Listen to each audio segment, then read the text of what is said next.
Instead of finding something, I'm pushing buttons like it's my state of mind. Oh, you're hearing all my lame excuses, got every reason why. Thinking how you want me in your life. Yeah, it's not my night. Up in your backseat, I'm enough to cry. So why do I even try to think that you get it? You say I'm dramatic, you need a better use of time. It's alright if you're walking away tonight.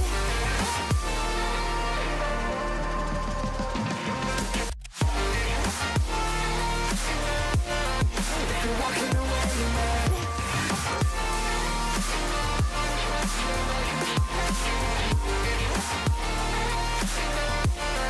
If you're walking away tonight.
comes from nowhere, makes you wonder if you lost control,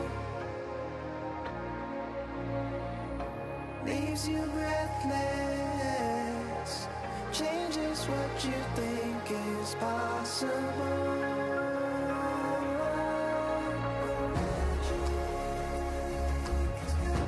Got me too. Brought me to you. It's got you too. Your magic's true. Your magic's true.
Hello and welcome back to CRL. It is spring 2026. It is still league play, and it is Oliver Bash joined alongside by Jigsaw, Taco, and Seb Dodd. Guys, I'm excited. We're back for another week. It has been a, let's call it chaotic semester to say the least. We took a little bit of a hiatus here. We had about a week off, and in the time that we took off, Seb, everything imploded, like literally the entire league, man. Listen, all I'm saying is I was watching our rankings just completely crumble into absolute chaos. I'm very happy to see that because I think an unpredictable league is one that becomes more fun to watch, more unexpected, but I would like to see some parity, some stability, just so we're not literally spending hours and hours and hours trying to figure out who the best team in CRL is.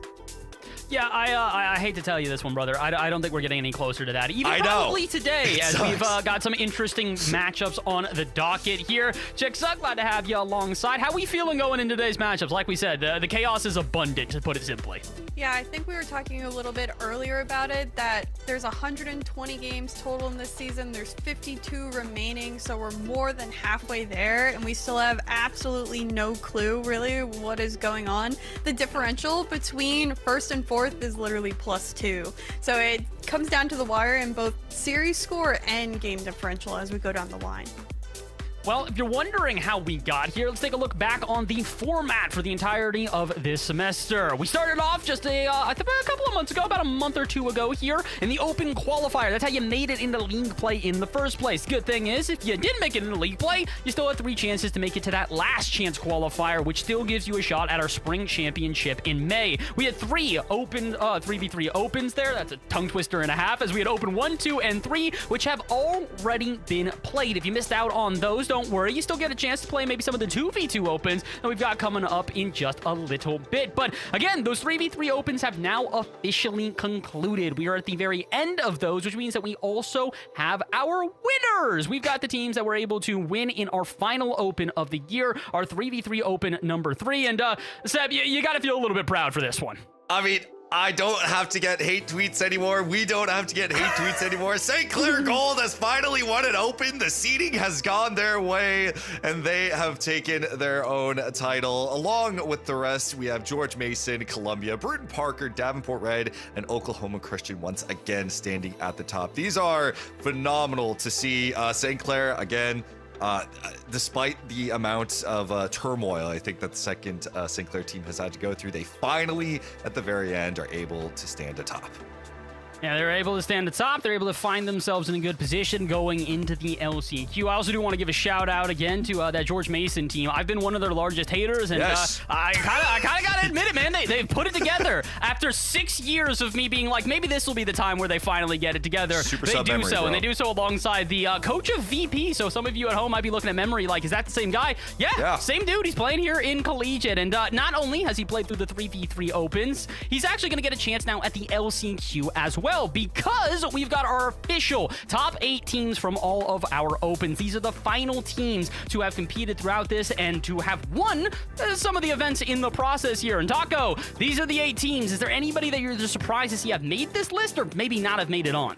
Boise State at 9th. At 9th! It's a 1 point off. And we had 3 opens. If you win, you get a 5 points. If you get second, you get 3. And that's a massive gap of points because of situations just like that. LCU, Tigres, Davenport Red, they're all more consistent in showing up, getting deep in their brackets, and that's why they're in that top 8, which means they will join the bottom 12 from CRL League play in that LCQ bracket a little bit later on. I will say that's probably the biggest miss, but I do have to shout out LCU Blue. They are playing with Beastie now. He is their new recruit. That man is an animal. Came in second at a LAN at UTD. I got to see him play firsthand. Definitely a strong team to watch, albeit in that 8th spot. But of course, Davenport, that is the B team for Davenport, and they are looking phenomenal as well. So shows the depth that all these different CRL rosters have outside of their, premier teams that make it into the big league.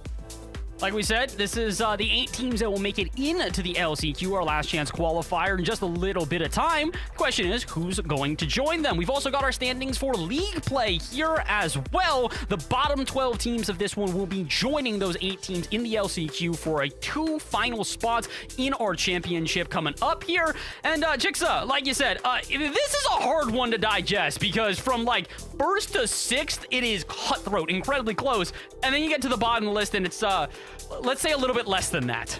I would even throw 8th and 9th in there. Let's be honest. Akron Gold at 3-3 hasn't played many games. If they win their next 4, who says they can't tie with Winthrop and differential and scoreline? So, just little things like that. You have a lot to think about when it comes to half of this list having potential to still make top 4. I gotta admit though, it's pretty daunting that you do need to make top 4 in order to not have to do or last like LCQ, because top 4 is not easy, because at this point of the season, normally there's somebody that's undefeated, there's somebody with maybe only 1 loss, but that hasn't been the record at all this season. It's made, of course, we've mentioned how many gazillion times our life that much harder, but it's made the games that much more interesting. I think the top 4 could topple at any moment at this rate if we start seeing those 5th, 6th, 7th, 8th realize what state the league play standings currently are in, and they wake up a little bit more. I think one thing that we really have to keep in mind here is that even though you're outside of the top 4, you're still going to be playing in the LCQ. And for those of you who have been playing the Opens, remember that OC was a team that we saw in CRL a bunch, and they are now competing with the likes of your St. Clair Golds and the rest. And now they're going to have to be facing off against these CRL teams. You do not want to sleep on them. If you do sleep on them, you will find yourself quickly eliminated from that LCQ, because this is a vicious bracket pass.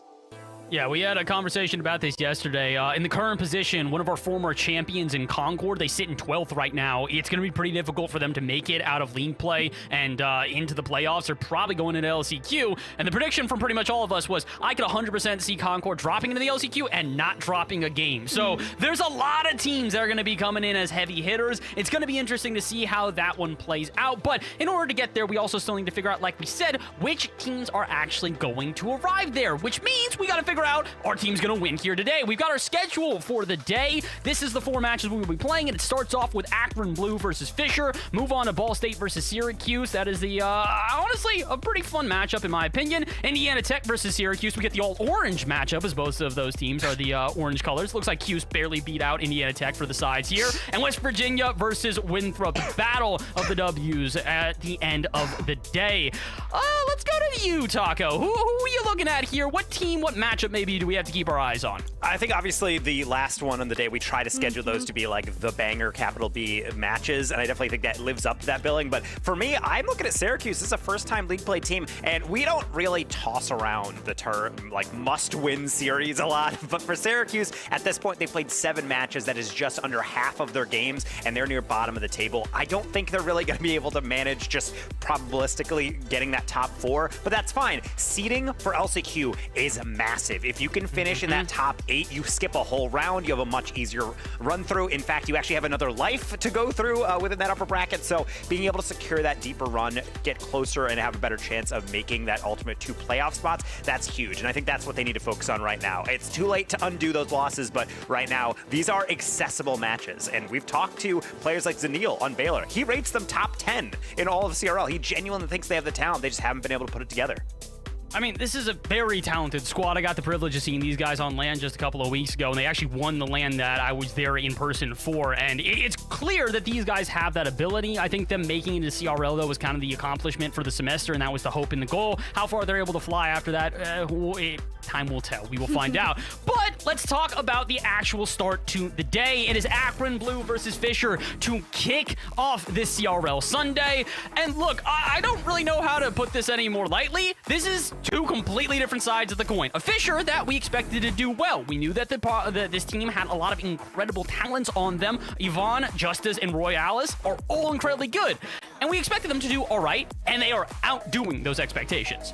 On the other side, Akron Blue, one of our former Open champions. They took one of the Opens last year, were one of very few teams to do so, and since then, Chicksa, it hasn't exactly been all the same sort of success for this Akron Blue team. Yeah, honestly, I think it's a little embarrassing when your gold team's doing better than you. You don't want the B squad to be better off in league play standings. Of course, maybe they're thinking outside of the league play picture, not as focused in.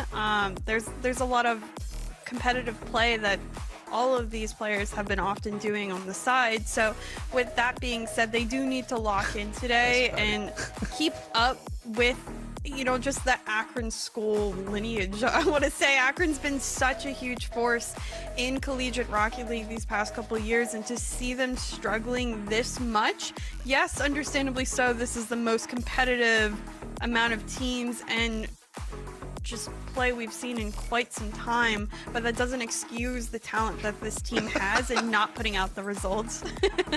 Gold is just trolling in the back right now. They're just watching. They're having a good time, man. There's always, spirits are always high at this at the Akron facilities. All the players are always pretty locked in. On the other side of it, though, we've got Fisher, who I don't think locked in even describes the intensity of Royales. This dude has taken CRL more seriously than I think any player in the league at this point, and he's been relatively vocal about that the entire time, Taco.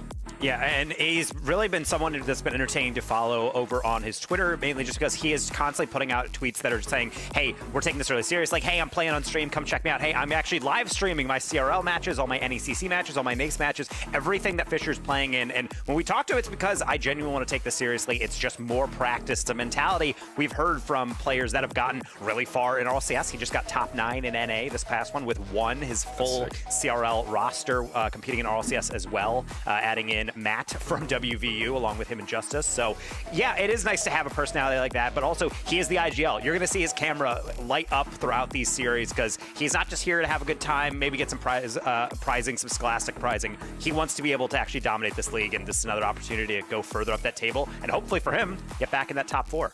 It's been I have faith. Yeah, it's been really kind of encouraging to see Royales develop as like an ambassador for the game. I feel like we haven't really had too many of those in the history of the game. I point to Noxus, I point to some other players, but a lot of the time they've been a bit more reserved in how they're kind of approaching the game. They just want to do their classes, play their games, and just kind of leave it at that. Royales is the one who really kind of feels like he's willing to be a public face, not just for Fisher, but for all of CRL. And if he can back that up with results, I think that sends a really good message to a lot of the players who are coming into the game. All right, Seb. Well, you know what? It's time for you to determine. Do you think he's going to get those results? Do you believe that this is going to be Fisher taking down, like we said, a former Open champion? I can't wear these anymore. You guys can stick with the glasses. It's fine. I am going with Fisher. I think they are legitimately improving every single time we see them. I think they're eyeing the 2 big matchups that are currently empty on their calendar in Maryville and Winthrop. And I think the more practice they get, the more they improve. They're going to be ready for those matches. And this is just a small step. So I'm going for Fisher. Taco, you agree? I do. I think Akron has struggled, and it's weird because based on the pedigree of this roster, it should be fine even if you're swapping in Milio, but something's wrong, and I think Fisher, they're only getting better and better. They take some weird losses. If you want to go by transitive property, Akron beat Ball State, which then beat Fisher, but I don't think that's going to work in this case. I have Fisher on this one. Jigsaw, do you agree?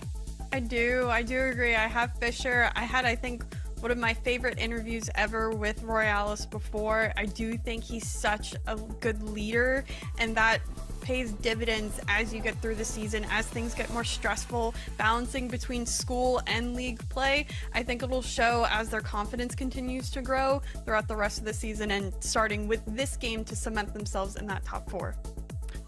I'm a little worried that we're about to curse them with this, but I have also got Fisher here. Look, I've at least got the justification of fish swim together. I got to back my brethren on this one, so I kind of have to at this point. But also, simultaneously, I agree with all of the points that have been made prior to this. This is an incredibly talented squad, and I think that they're only accelerating upwards, probably more aggressively every single day. They seem to be better and better every time that we have watched them. So the question now becomes, can Akron return to the heights that we had seen previously? And we've had a lot of theories about this Akron squad, about why they're looking this way, about why they haven't been able to produce the results that we kind of anticipate with them. And I don't know, this kind of feels like the last moment that they have to answer said question. If they don't do it here today, the rest of the semester is going to feel relatively silent. So at this point, all we can do is find out the results, as we are just about ready to get into our first matchup of CRL Sunday. Fisher, a team that has emerged and continued to blossom as time has gone on,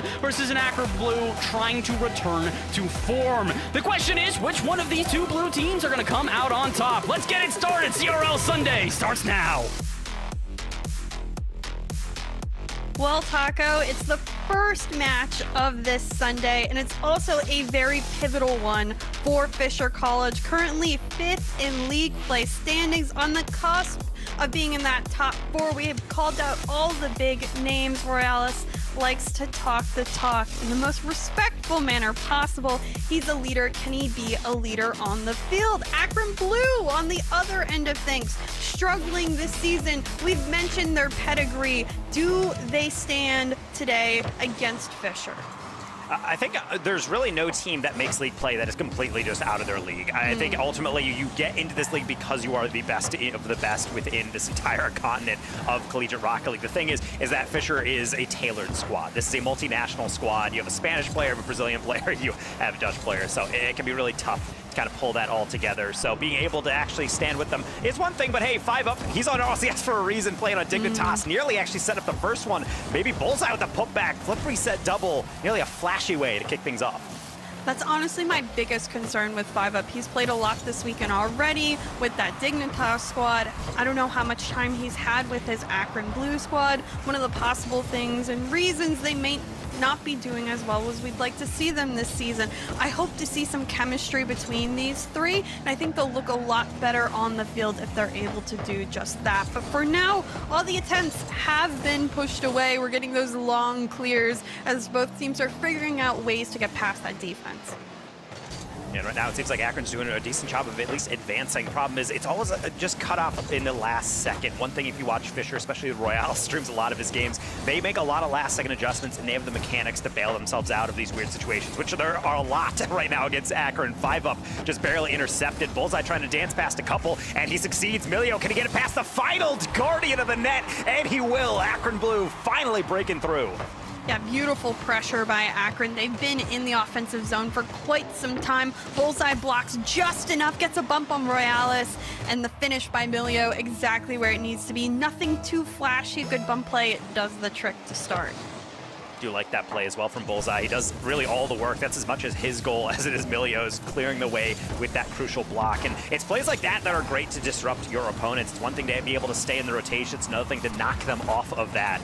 Justice trying to strike on back with something slow as he will get fakes of his own, but Milio, well done to shut it down and get the follow-up 50. Not much here from Royales. Justice bumped as well, but Milio flies past the ball in mid. Rare for players to blatantly kind of miss the ball. So for now, we'll see if they can come back from it. Still tons of pressure coming through from Akron Blue right now. Granted, Ivan picks up the boost, has control, 50 quite quickly. Bullseye just being a nuisance, I feel, stealing some boost, keeping those 50s going, but Justice has the flip reset off the ceiling down to Royales, and again blocked away by Milio.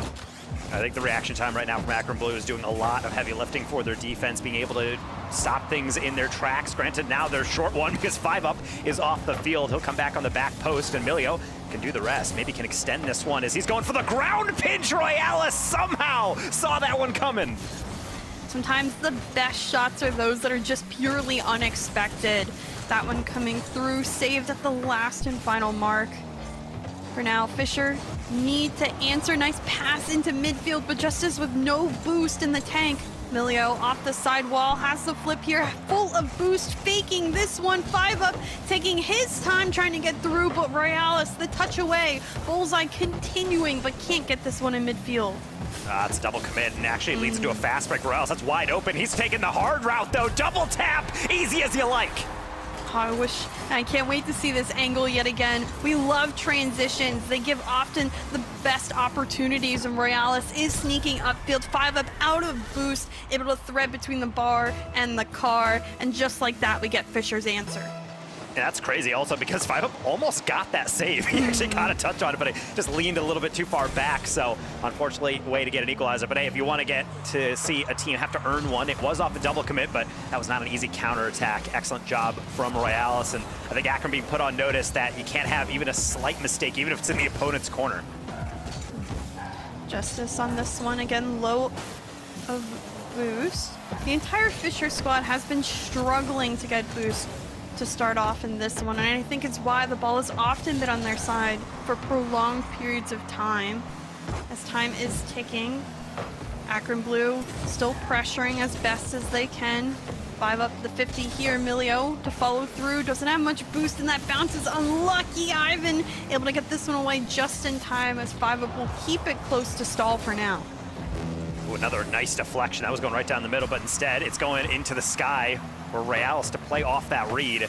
Akron and Fisher have entered kind of this mid-game where honestly anyone is really ready to be able to steal this one away. And Chick said, based on the pacing that we've seen, it really just might be a 3-goal game. It's whether or not this is going to come in regulation or into OT. Royales doesn't want to take it at extra innings. He's deprived of a top corner finish. Yeah, as it comes to shot count, it's been very low in this one. 6 even, make that a 7th for Fisher, but just very difficult to find the shooting opportunities needed. Royales fakes it just enough, slow and steady, wins the race when 5-up is out of boost again at the goal line. Ooh, that is disgusting from Fisher. Not often do you see a 1-2-1, and then on the fake as well. Royales knows he doesn't have the flick, but 5-up is going to have to play that flick. You do not want to lose a 50, so instead he'll just go for the deflection. Doesn't work out, and well worked by Fisher. It really shows how cohesive this rotation, how this team has really been working at that, because that is pure chemistry, but that is just pure muscle. Royales gets a 50 to put this one to bed for a hat trick. Yeah, hat trick for Royales. He's been a great pressuring force at I want to say the last 2 minutes of this game has heavily swayed the pendulum onto Fisher's favor. They've done well attacking, using bumps demos, just boost starving and making Akron Blue uncomfortable. I swear I've only seen the likes of 5-up left in net by himself low on boost. It seems the defense just hasn't gotten itself yet together. Yeah, it looks like 5-up actually kind of field slipped on that one. Maybe try to cancel out. Realized way too late that I am not supposed to be in the midfield when Royales is just putting it all over. He's really hogging all the stats. 3 saves, 4 goals. He's actually just a little bit short of 1,000 points. We'll see if maybe he can get it in the final seconds, but I don't think that's going to happen. Akron's not even going to get one for a road. It looks like that's all she wrote for game number 1. Fisher, late in the ball game, being able to take full control and start off this series with a dub. Yeah, let's not let the scoreline, it really doesn't tell the tale of the game. 4-1, this really was a very tight game up until the very final minute. Royales came alive, was able to be that leader, as we've mentioned a lot, the role that he takes. I think adapted very well to finding the openings they needed to offensively to get past Akron Blue, and therefore had more opportunities of field. The scoreline was even up until Royales started getting shots himself. Yeah, it's really the player you most expect sometimes. It really isn't always like the set pieces. Everyone on Fisher is excellent, but we talk about Royales because he is the most vocal. You can see it on the cams and as well in the comms, but he just is a player that you have to feed the ball as much as possible because he makes stuff happen. 4 goals is an excellent performance, and I think Fisher will want to ride that as much as possible going forward. That being said, I think you also see the recipe for the downfall of that Akron defense. You cannot allow these 1v1 situations. Everyone has to be dialed in, and the fact that all those goals started off a double commit in the corner, that's completely unforced. You got to fix that in the comms because that can't happen again as we head to Forbidden Temple. Yeah, let's not even call it 1v1s. At one point, it seemed like 3v1 with 5-up left all by himself. I do think they need to adjust. It seems like they're still vibing, so I guess that's a good sign for those in the facility for Akron Blue. But they do need to make the adjustments to stop miscommunicating. I think the double commits are the biggest problem. That can't be a mistake that we're seeing often, especially at this level of play. Yes, and at this level, every game counts sometimes for game differential, and therefore every goal will. 5-up will not have an easier shot than that all weekend long, RLCS or CRL. Yeah, a tough 50 for Justice. Ivan isn't back in time. Royales did sneak up. You know, you can't blame him for it. He had trust in his team, and a great start for Akron Blue. And being able to get that, it's a nice little confidence booster. You're not necessarily outplaying them, but you get a good win off of 50 and now have a lead to defend. Maybe not for that long, as Vilio had to dive into action, but does well to actually dance past a couple and get them slowly onto offense. Because he do it all himself. No, he has to try to call 5-up in, but that flick is lacking a lot of power he needed. Bullseye not the 50 he wanted, so Royales, a nice touch up here. Justice on the backboard. Ivan will have to take this high. Can he just fakes it instead? Justice sneaks it bottom right corner. The answer for Fisher early. This is such a disgustingly good team play. Ivan has a double, but keep in mind, they don't know how much boost he has. Bullseye has nothing. He has to wait for it, and then they leave it flawlessly. Justice, finish that better next time. Bottom corner, flawlessly done. And again, it's Fisher making goals happen, not only just because the individual mechanics, because the threat they pose as an entire squad. Yeah, perfectly accurate on that shot. And that time, Milio, just a mistake in his own head, had time, took way too much time, and Royales took advantage. 5 up. Turns out even the pros can get those misreads from time to time. That one bounces just a little bit lower than he's thinking. I think that hits the absolute bottom of the upper ceiling lip. So that one will be a bit of a freebie. And honestly, we're on pace for quite a lot of goals, Chicks. If anyone wants to do some math, we're on par for at least, I would say, well within the double digits. But I'd have to think defense is going to have to start to rear its head eventually.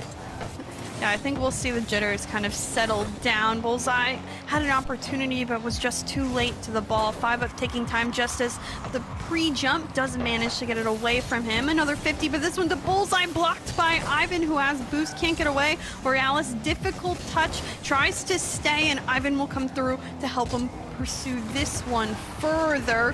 What sort of 50 was that by Ivan? Twice in a row, manages to keep it on Akron Blue's half. If it looks weird and works, Jigsaw, then it works. That's all he really needs to focus on. Going for what looked like a backflip, almost like a MacDiff reset.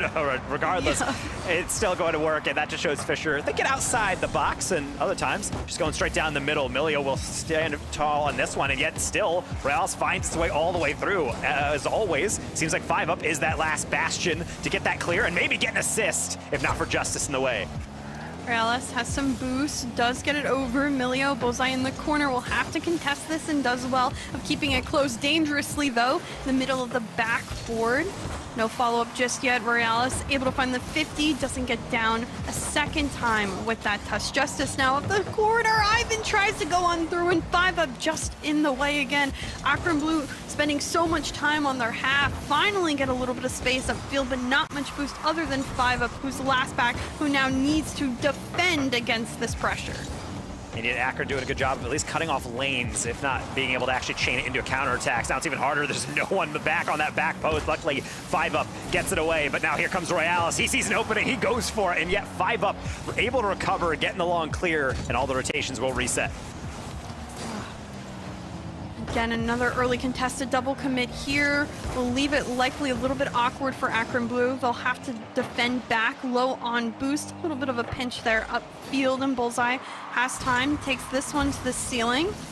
Doesn't get a flip reset, will just 50 this one on the ground and sends it into the half of Fisher. But Justice back on this, clears it away. Royales is center, tries the shot down, places it on target, but Bullseye and Milio, somehow the 50 will go in the half, and 5 up clears it away. And Fisher doing very well of putting the ball on target, maybe not always dangerously, but forcing Akron to respect every attack going forward. And right now it seems like Akron's just trying to chain things together. They're traveling as a pack, and that's not always good because that means the back post is open. Ivan, open shot, slotted on that near side. Wow, the shooting accuracy right now for Fisher has been undeniable. Ivan beautifully placed again on the left post and in. It has been difficult to defend against. Akron Blue has really been trying their best. Right now, 5 up, 3 saves himself, but you just can't keep defending. They have to get upfield, and they need to stop double committing to throw off their rotations.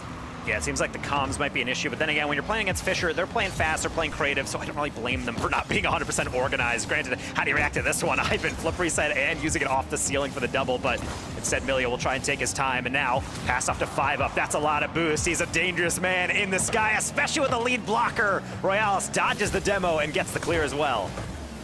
Really off the corner, 50'd by Ivan. Ivan to keep it up. A little bit of a bounce there. Really nice touch. Ivan has just been the man of unconventional touches today, and it's certainly throwing everybody off. Borealis, this one just too fast for him. 5 up brings a shot close, and just a 1-goal game difference with a minute left. That's an excellent touch by Milio on no boost, and it really catches Royales by surprise. But I also like 5 up. Honestly, halfway through, I'm thinking, yeah, he could probably go for a double, but then he also probably looks forward and says, I could, but it's probably just a lot faster to go right down the middle. Good awareness, recognizing they left the goal open, and maybe off kickoff, he could do it again. That's not a lot of boost, but he's got the reset. Never count him out in there. Justice has to limbo underneath the demo, and luckily will keep his team in the lead. Now Bullseye full of boost, now can reset, dodges Ivan. Takes up the boost in midfield and now playing off the corner. Looking for 5 up in midfield and can't get there yet. Milio off the sidewall, bumps And Royales right now taking it away, but 5UP is there, has boost, quick touch off the ceiling. Can he get the double tap read here? No, denied by the defense. And so close, but yet so far, Akron Blue in the remaining seconds. And now it's at a point where every clear is going to waste down so many precious seconds for Akron, so they have to make sure their next attack is lethal. Milio trying to kick it off, cut out by Ivan. Playing the double tap is 5UP, but maybe overplayed his hand. He's got to reach over and bend over backwards to be able to get this one. And yet, you can see Fisher starting to mount the pressure in the midfield. Final gas, Milio. Dunkto side, 5UP, no boost. He's getting interfered with. It's got to go coast to coast for the Zips. I don't know if they got it in them. Royale's trying to make sure they do not. One final gas from Milio, and yet Justice says absolutely not. Fisher able, presumably, to close this one out. And my gosh, Chixa, I mean, they were keeping me guessing at the very least. Yeah, they really did put their best foot forward in those remaining seconds to keep the ball up, but unfortunately just too far. 5UP is spending way too much time on the backfield. He has 5 of the 7 saves, and if not more, defensive stands and touches and 50s.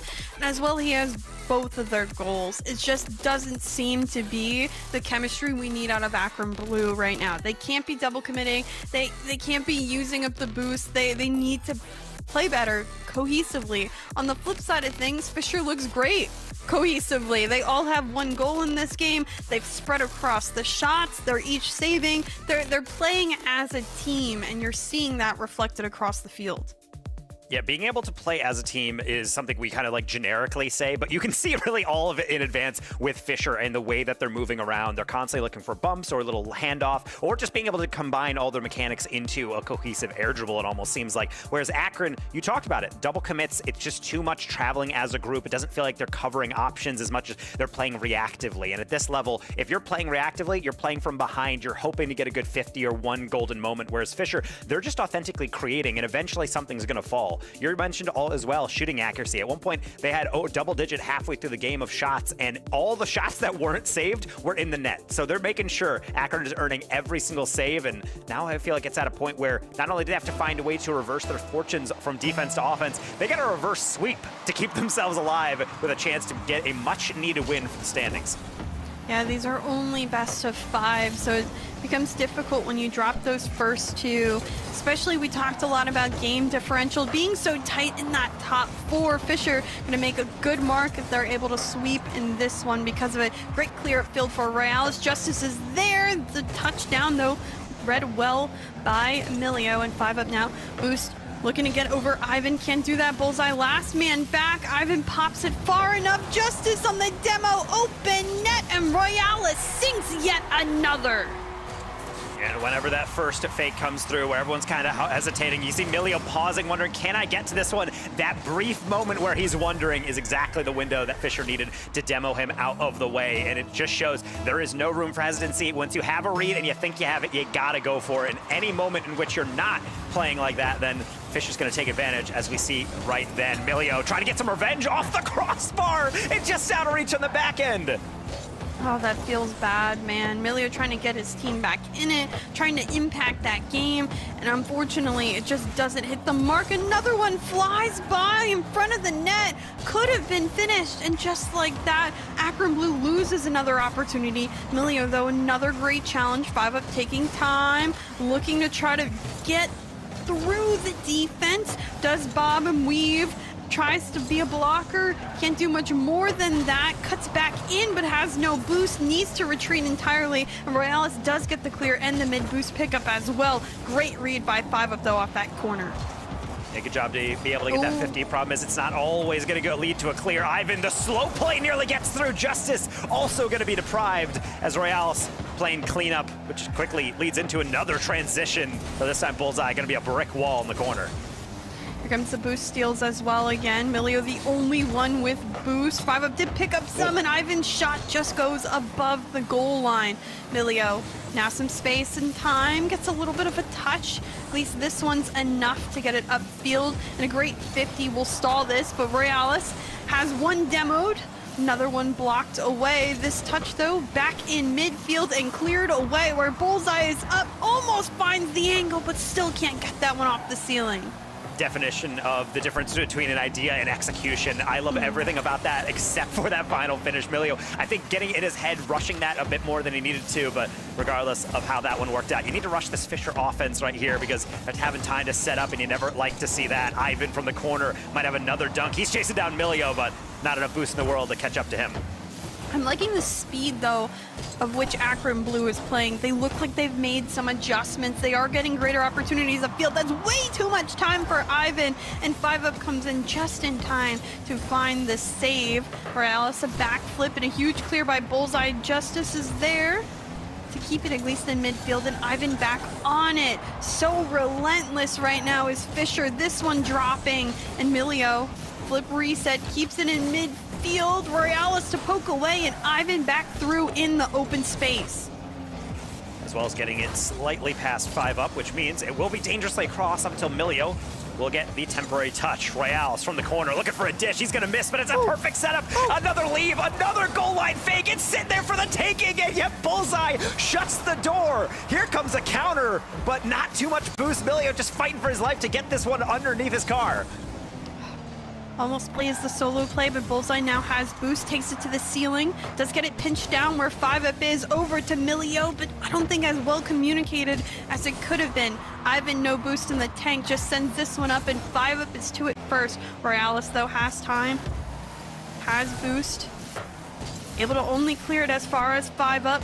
Dangerously in midfield, Ivan off the ceiling, flip reset, sends this one actually on target, but it's saved away again. I love that from Milio. He didn't challenge, he waited for the pass because he sensed it was coming, and then it did. Cut it out, and maybe kickstarting something from Akin if they can only get these aerials. Fisher, however, circumventing a lot of this rotation from their opponents, and that's so important because this game still very much in the realm of the possible. 5UP gets a lead demo, but doesn't get the ultimate savior, getting it off the goal line. As Akron, I feel their frustration. It's got to be so tough to constantly be turned away right at the end. Yeah, they've had more shots right now so far than they've had, generally speaking. In a lot of these games, they've had quality shots when it comes down to it as well, but they just haven't been able to find that final finish. The defense has been so solid for Fisher, and Royales just plays the goal line and manages to sneak another one in. And sometimes when you're a captain, you lead by example, and this is exactly what we're talking about. Playing it slow, playing for 50s, wins one in the corner, and knows there's going to be utter panic. Let me play right into that. Fakes fast, the 2 remaining, and that's a quality goal for Fisher to try to put this series on ice. The relief Fisher must feel too, having that extra buffer goal in a 1-0 scenario, it gives them a little bit more room to try to be a little bit more aggressive and prevent Akron Blue from having any opportunities. Ivan up here on this one doesn't get the touch that I think he wanted, but enough of a stall. Akron Blue is out of time, and Fisher look phenomenal today to get themselves still in the running for that top 4. Royales had a tweet earlier on socials. He was saying, like, we're playing to get back in the top 4. This is exactly what's happening with this series. We're going to get a win. We're going to keep on chaining it together because he believes any loss they've had, it's something they can improve on. They've had some, irritating setbacks, reverse swept by Indiana Tech, but when this team gets rolling, just like they were in this series, you cannot deny they are definitely one of the very best NA has to offer in the collegiate scene. Yeah, now rising to 7-3 means they're tied with Winthrop. I think differential will be identical, in fact. It'll both be +10. So Winthrop and Fisher will have identical records moving forward. But yeah, they had a phenomenal game. I think they executed well when it came down to shooting. They were accurate. They played as a team. I think this is some of the best solo play we've seen personally out of Royales. I think he made smart decisions across this series that kept his team ahead of the game. It's no surprise that we highlight him so often, but at the end of the day, I do want to pay attention to Ivan and Justice for just the chaining together that they do have for that teamwork. I think Akron, frankly, looked kind of lost against this, but honestly, I don't think any team would really look good based on how Fisher has played. Even in their kind of our production chat at the back end, Bass from the desk saying, this is the best I've ever seen Fisher play. This is absurd. So Akron, unfortunately, another loss for them on the column, but they're still very much in the hunt to be at least increase their seeding for that LCQ, and I think that has to be kind of the mission going forward, especially since that will be, I believe, their 7th loss of the season. Yeah, I think tough for Akron. Need to, I think, again, cohesively play more as a team. I don't know how much time they've had together, but I think being lost is the best way you could have put it through. Ivan had some of the most unconventional touches we talked about in that last one, and I think ultimately those things are things they had to adjust to, and I didn't see Akron Blue make those adjustments across the series. Yeah, we're going to have to see a bit more from them, but we won't be seeing them at least tonight. We will be seeing some other teams, though, because we have some more CRL League play coming up after this one, after a brief break. Do not go anywhere. CRL Spring 2026. We'll be right back.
Put the car and drive, another lonely night, don't know what to do. Finally see what it's like going out every night when it's not with you. I see you whipping down a 4-5. It was December, it was you and I can't remember how to feel alive without you. I wonder what I would say if you stayed, if the times all changed and the games we played went away for the day.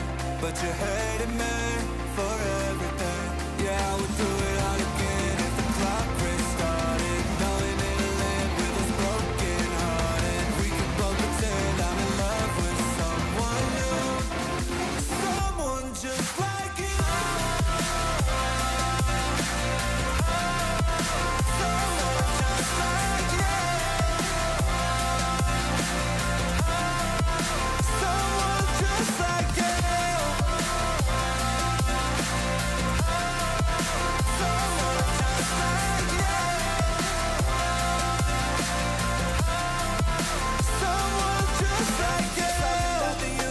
You with him, but you keep blowing up my line like I'm with you again. It's just like 1996 and you doing that thing you do. You keep on lying to yourself about everything we've been through. It'd be cool if you let off all this and emptied your baggage like you cleaning out your Birkin. You at the club and telling everyone you're working, but I know you mad and honestly you probably heard it. I wonder what I would say if you stayed, if the times all changed and the games we played went away for the day.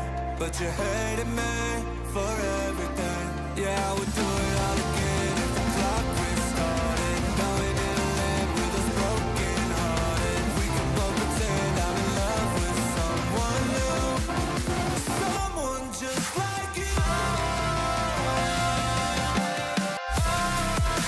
Someone just like you.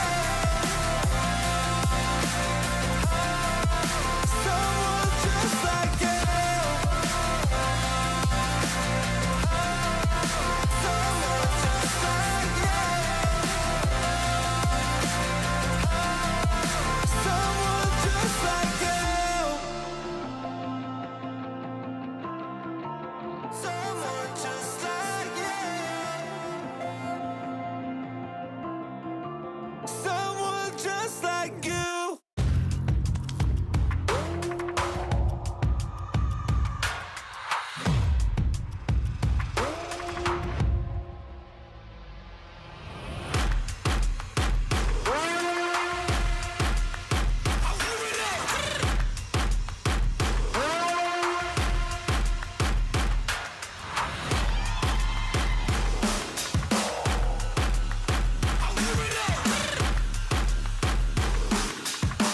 Two-step and I bring it right back.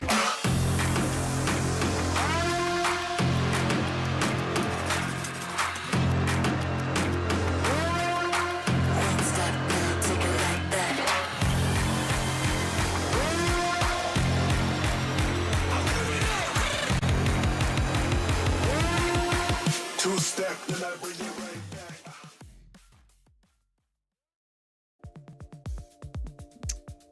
Taking names and breaking ankles. Fisher with a emphatic 3-0 over Akron Blue.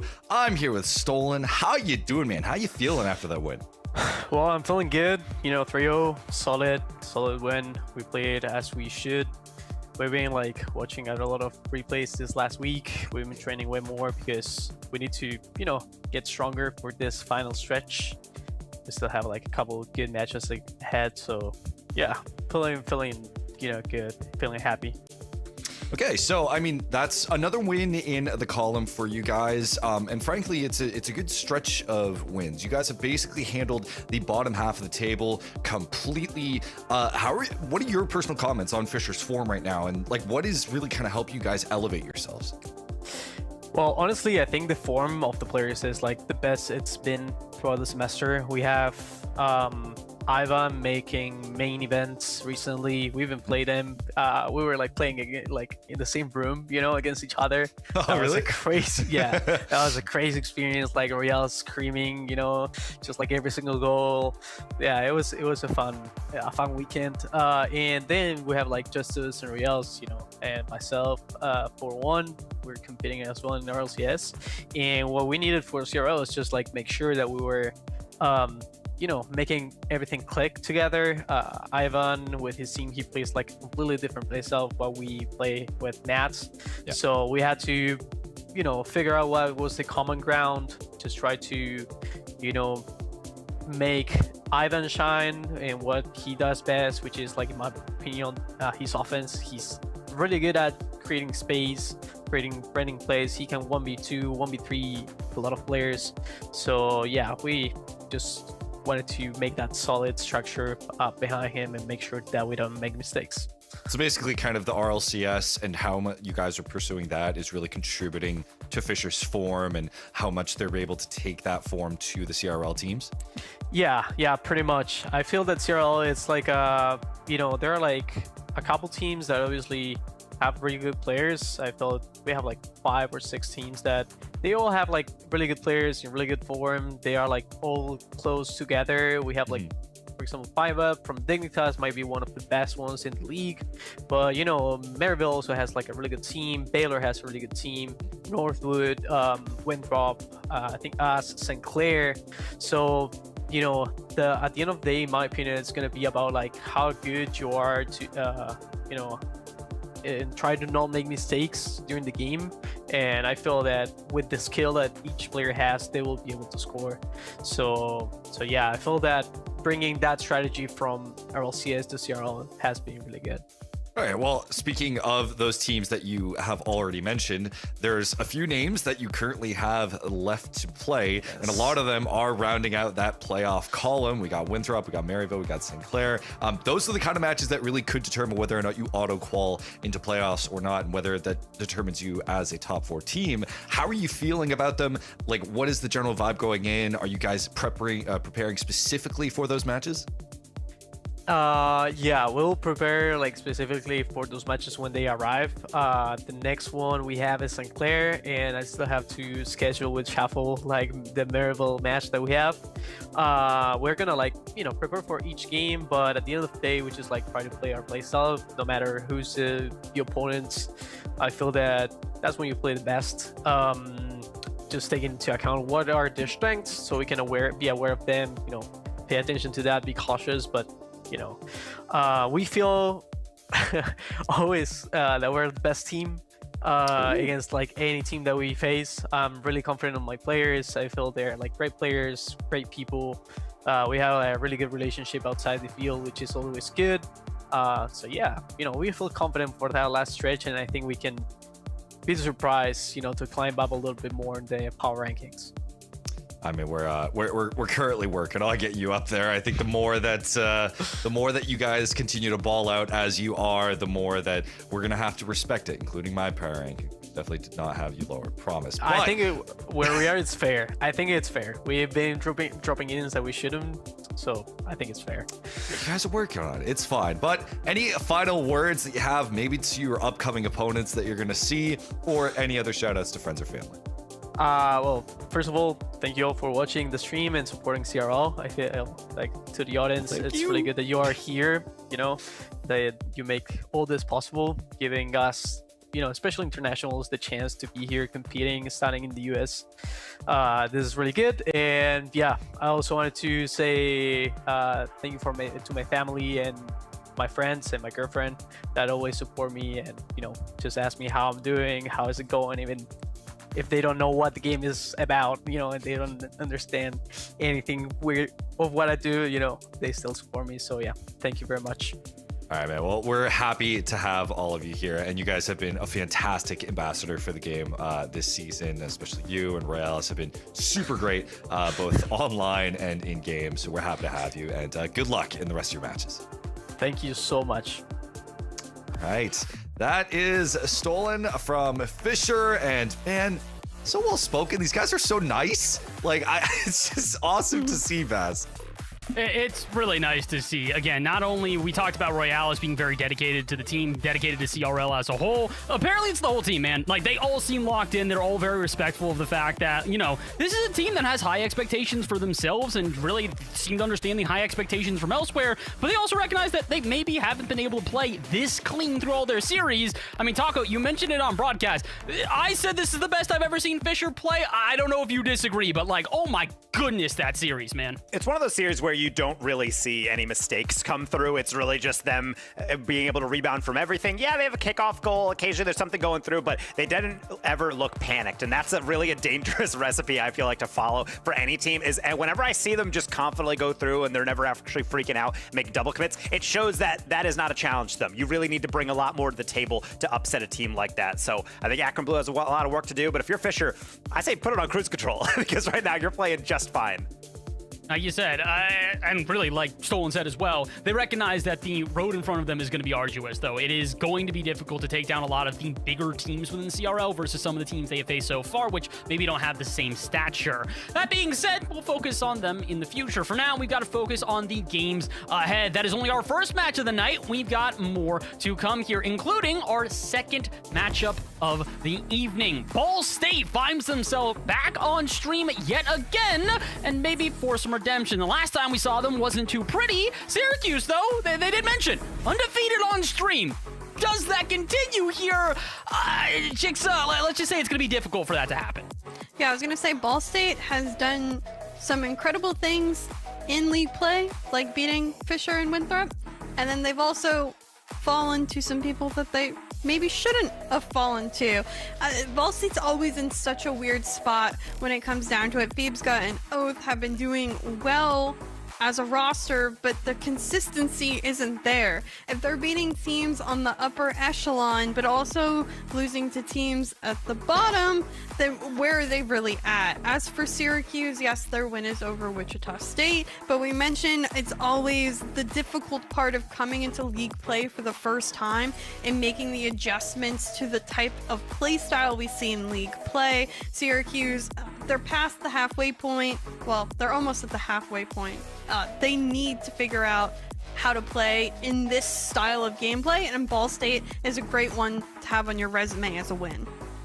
This is two different teams that I feel like both need this win, and for very different reasons. Like you said, for Syracuse, is about being able to stay within the realm of possibility of making it to not the LCQ, but to playoffs or even being in contention for that. For Ball State, this is to prove that they can still be, you know, head and shoulders above some of the lesser teams in this league. And this is not me trying to insult Syracuse or, you know, put them down, but they are currently one of the bottom teams on the table. And for Ball State, they don't expect to even be close to the bottom of the table here. So, Seb, there are a lot of expectations here for both of these teams. I think that man that's on camera right now, or that just was, is probably the guy with the most expectations. Phoebes, the new addition to this Ball State roster, and there have been a lot of questions about him throughout this time. Yeah, I mean, he's come in as the new person to a Ball State where traditionally in the past we've seen Ball State as being a very chem-heavy team. When Wove was on the roster, we saw the absolute peak of Ball State going through incredible bracket runs, in some cases winning championships as well, but they took a bit of a downturn. And since then, we have this new player that's come in, and the question has always been, are we going to be able to see Ball State return to that form as Phoebes just, you know, evaporates into the ether with the blur. But a lot of these players have continuously gotten more practice at the professional level. Oath and Gus specifically, and Phoebes has come in as the new man in this, very much as Helix did when he came into Concord, and is holding his own generally. I think we've seen Ball State go in these really cool streaky runs and have generally been able to hold their own throughout the course of the CRL season, but there is a lot of games left to play, and whether or not they're in contention for playoffs, I mean, that remains to be seen. I mean, you put it really well in talking about the fact that there's a lot of professional experience here, not only from the Ball State side, but also from the Syracuse side. I love Russell so much, man. Such a good dude. I love it. Oh, that needs to be flipped. All right, but that's a gift. Going back a little more seriously here, I did want to also mention again, we talked about that. The big reason that there's so many expectations on Phoebes is not only for the sake of him subbing in for Wova, but it's also the fact that Wova has been putting up better and better results. So if you're going to get pulled out for a player like that, you really do have to make sure you're putting up the best results possible. Speaking of best results possible, that man in the bottom right, and from the furthest camera angle of all time, there's nobody with a hotter streak than Tiz right now. My guy just made it into RLCS off of a win against Gen G. I hate to throw it back to you, Seb, but you did ask specifically to give him a little praise, and I'm gonna give you the floor for that. This particular clip went super high on the subreddit that we have, where it was basically you just see Coconut, who is the official streamer for Gen G, completely crash out as Tiz is the result of a 3 goals in a row to beat Gen G in Game 5, and it was thanks to our Syracuse man here in Tiz. It's one of the best clips you're gonna see, and he's taking it in. And honestly, if they can take this form and bring it into CRL, this series might go a different way. Might the key word here at this point. I think there's a lot of expectations about how well Syracuse will do. The question is, are any of us crazy enough to back them at this point? Jixa, I'm going to go to you first on this one. Do you think that Cuse has got it? No, I think I'm one to not be too crazy when it comes to my predictions. I am very confident when it comes to Ball State and the sort of chemistry that they give. I think Phoebes has been a phenomenal addition from what I've seen of him on the field. And I mean, huge shout out to Syracuse and their facility. It is really freaking cool. They managed to, you know, put out a really good show, end up being very just supportive of the entire collegiate scene, so they've done a wonderful job at that. But I think they will continue to grow into their own when it comes to league play. I don't think they're ready yet to topple the likes of teams like Ball State. It's going to be difficult. Seb, do you think the power of friendship has got it today? No. I am, I'm trying. I was trying to gas him up, and I actually do think that Syracuse is a little bit overhated. I don't think their results currently are an accurate view of how good they are, mainly because they've taken 2 losses that they arguably shouldn't have in both Akron, I believe it was Wichita State and then Akron Blue, and then a lot of them have just been to the upper echelon of teams. And how you define this match is whether or not you consider Ball State to be a middle of the pack team that is at a level that is similar to Syracuse, or are they in that top 5 kind of area? And that is what this match is about. It's a real skill check here for Ball State to see whether or not they're going to handily deal with Syracuse, or if Syracuse are able to actually deal with some of these better teams. All right, we're stepping eerily close to another desk sweep here. Taco, save us, please. No, thank you. I might be, I'm trying, man. I'm trying. I'm from upstate New York. I'm a huge fan. I grew up watching Syracuse, but I've also watched them play against those top teams, and I just don't really see it in the cards. Ball State has looked really good. They put away the teams they probably should be putting away, and because of that, I think it's going to be a tough uphill battle. However, I think our predictions of this game will be heavily, or the next series will be influenced how Syracuse plays, because I want to see them play against those mid-table teams. As Seb alluded, a lot of those losses are to the really high-end squads, so best of luck to them, but I think Ball State's got it in the bag. Yeah, this is going to be, I think, an uphill battle here for Syracuse, which is why I am also not picking them. I don't like this. We're sweeping the desk again. We avoided the curse once today. The odds we avoid it twice in a row, I still think substantially in our favor. Again, as much as I believe that the Syracuse team is incredibly capable, I think this is going to be difficult because not only is there a lot to prove, as we talked about coming into this one, but Ball State has looked good, man. They've taken a lot of really big wins as of late, a lot of upset wins, and obviously we're not, you know, we can still have upsets here. We're not infallible at this point, and definitely not Ball State, but I think it's going to be difficult. I know, Seb, it's really hard really to want to definitively change say this. I really want to change it to Qs. I kind of talked myself into it. I think it's doable, but no, it's not the time. I don't think it's the time for Syracuse to prove us wrong, but Syracuse, I'd be happy to be incorrect. Ball State, however, on the other side, would like anything but that. They're looking for a playoff spot, and a loss here against Cuse would not help them. Let's see if either team can defy expectations. Our second match of the night here for CRL Sunday. Let's get to it. Syracuse is looking for a fight to climb the ladder, but you don't want to scrap with Brawl State. The Cardinals have been knocked out a few top-tier opponents, and Cuse is trying to show that they're built different. It's a must-win series for both squads in the CRL stream. Seb, I'd have it no other way. I'm so incredibly excited because we get to see two scrappy teams, both with professional experience, both wanting to vie for that top spot in Ball State. They're a little bit closer to it. Syracuse, on the other hand, trying to come out with the shenanigans early. What is going on?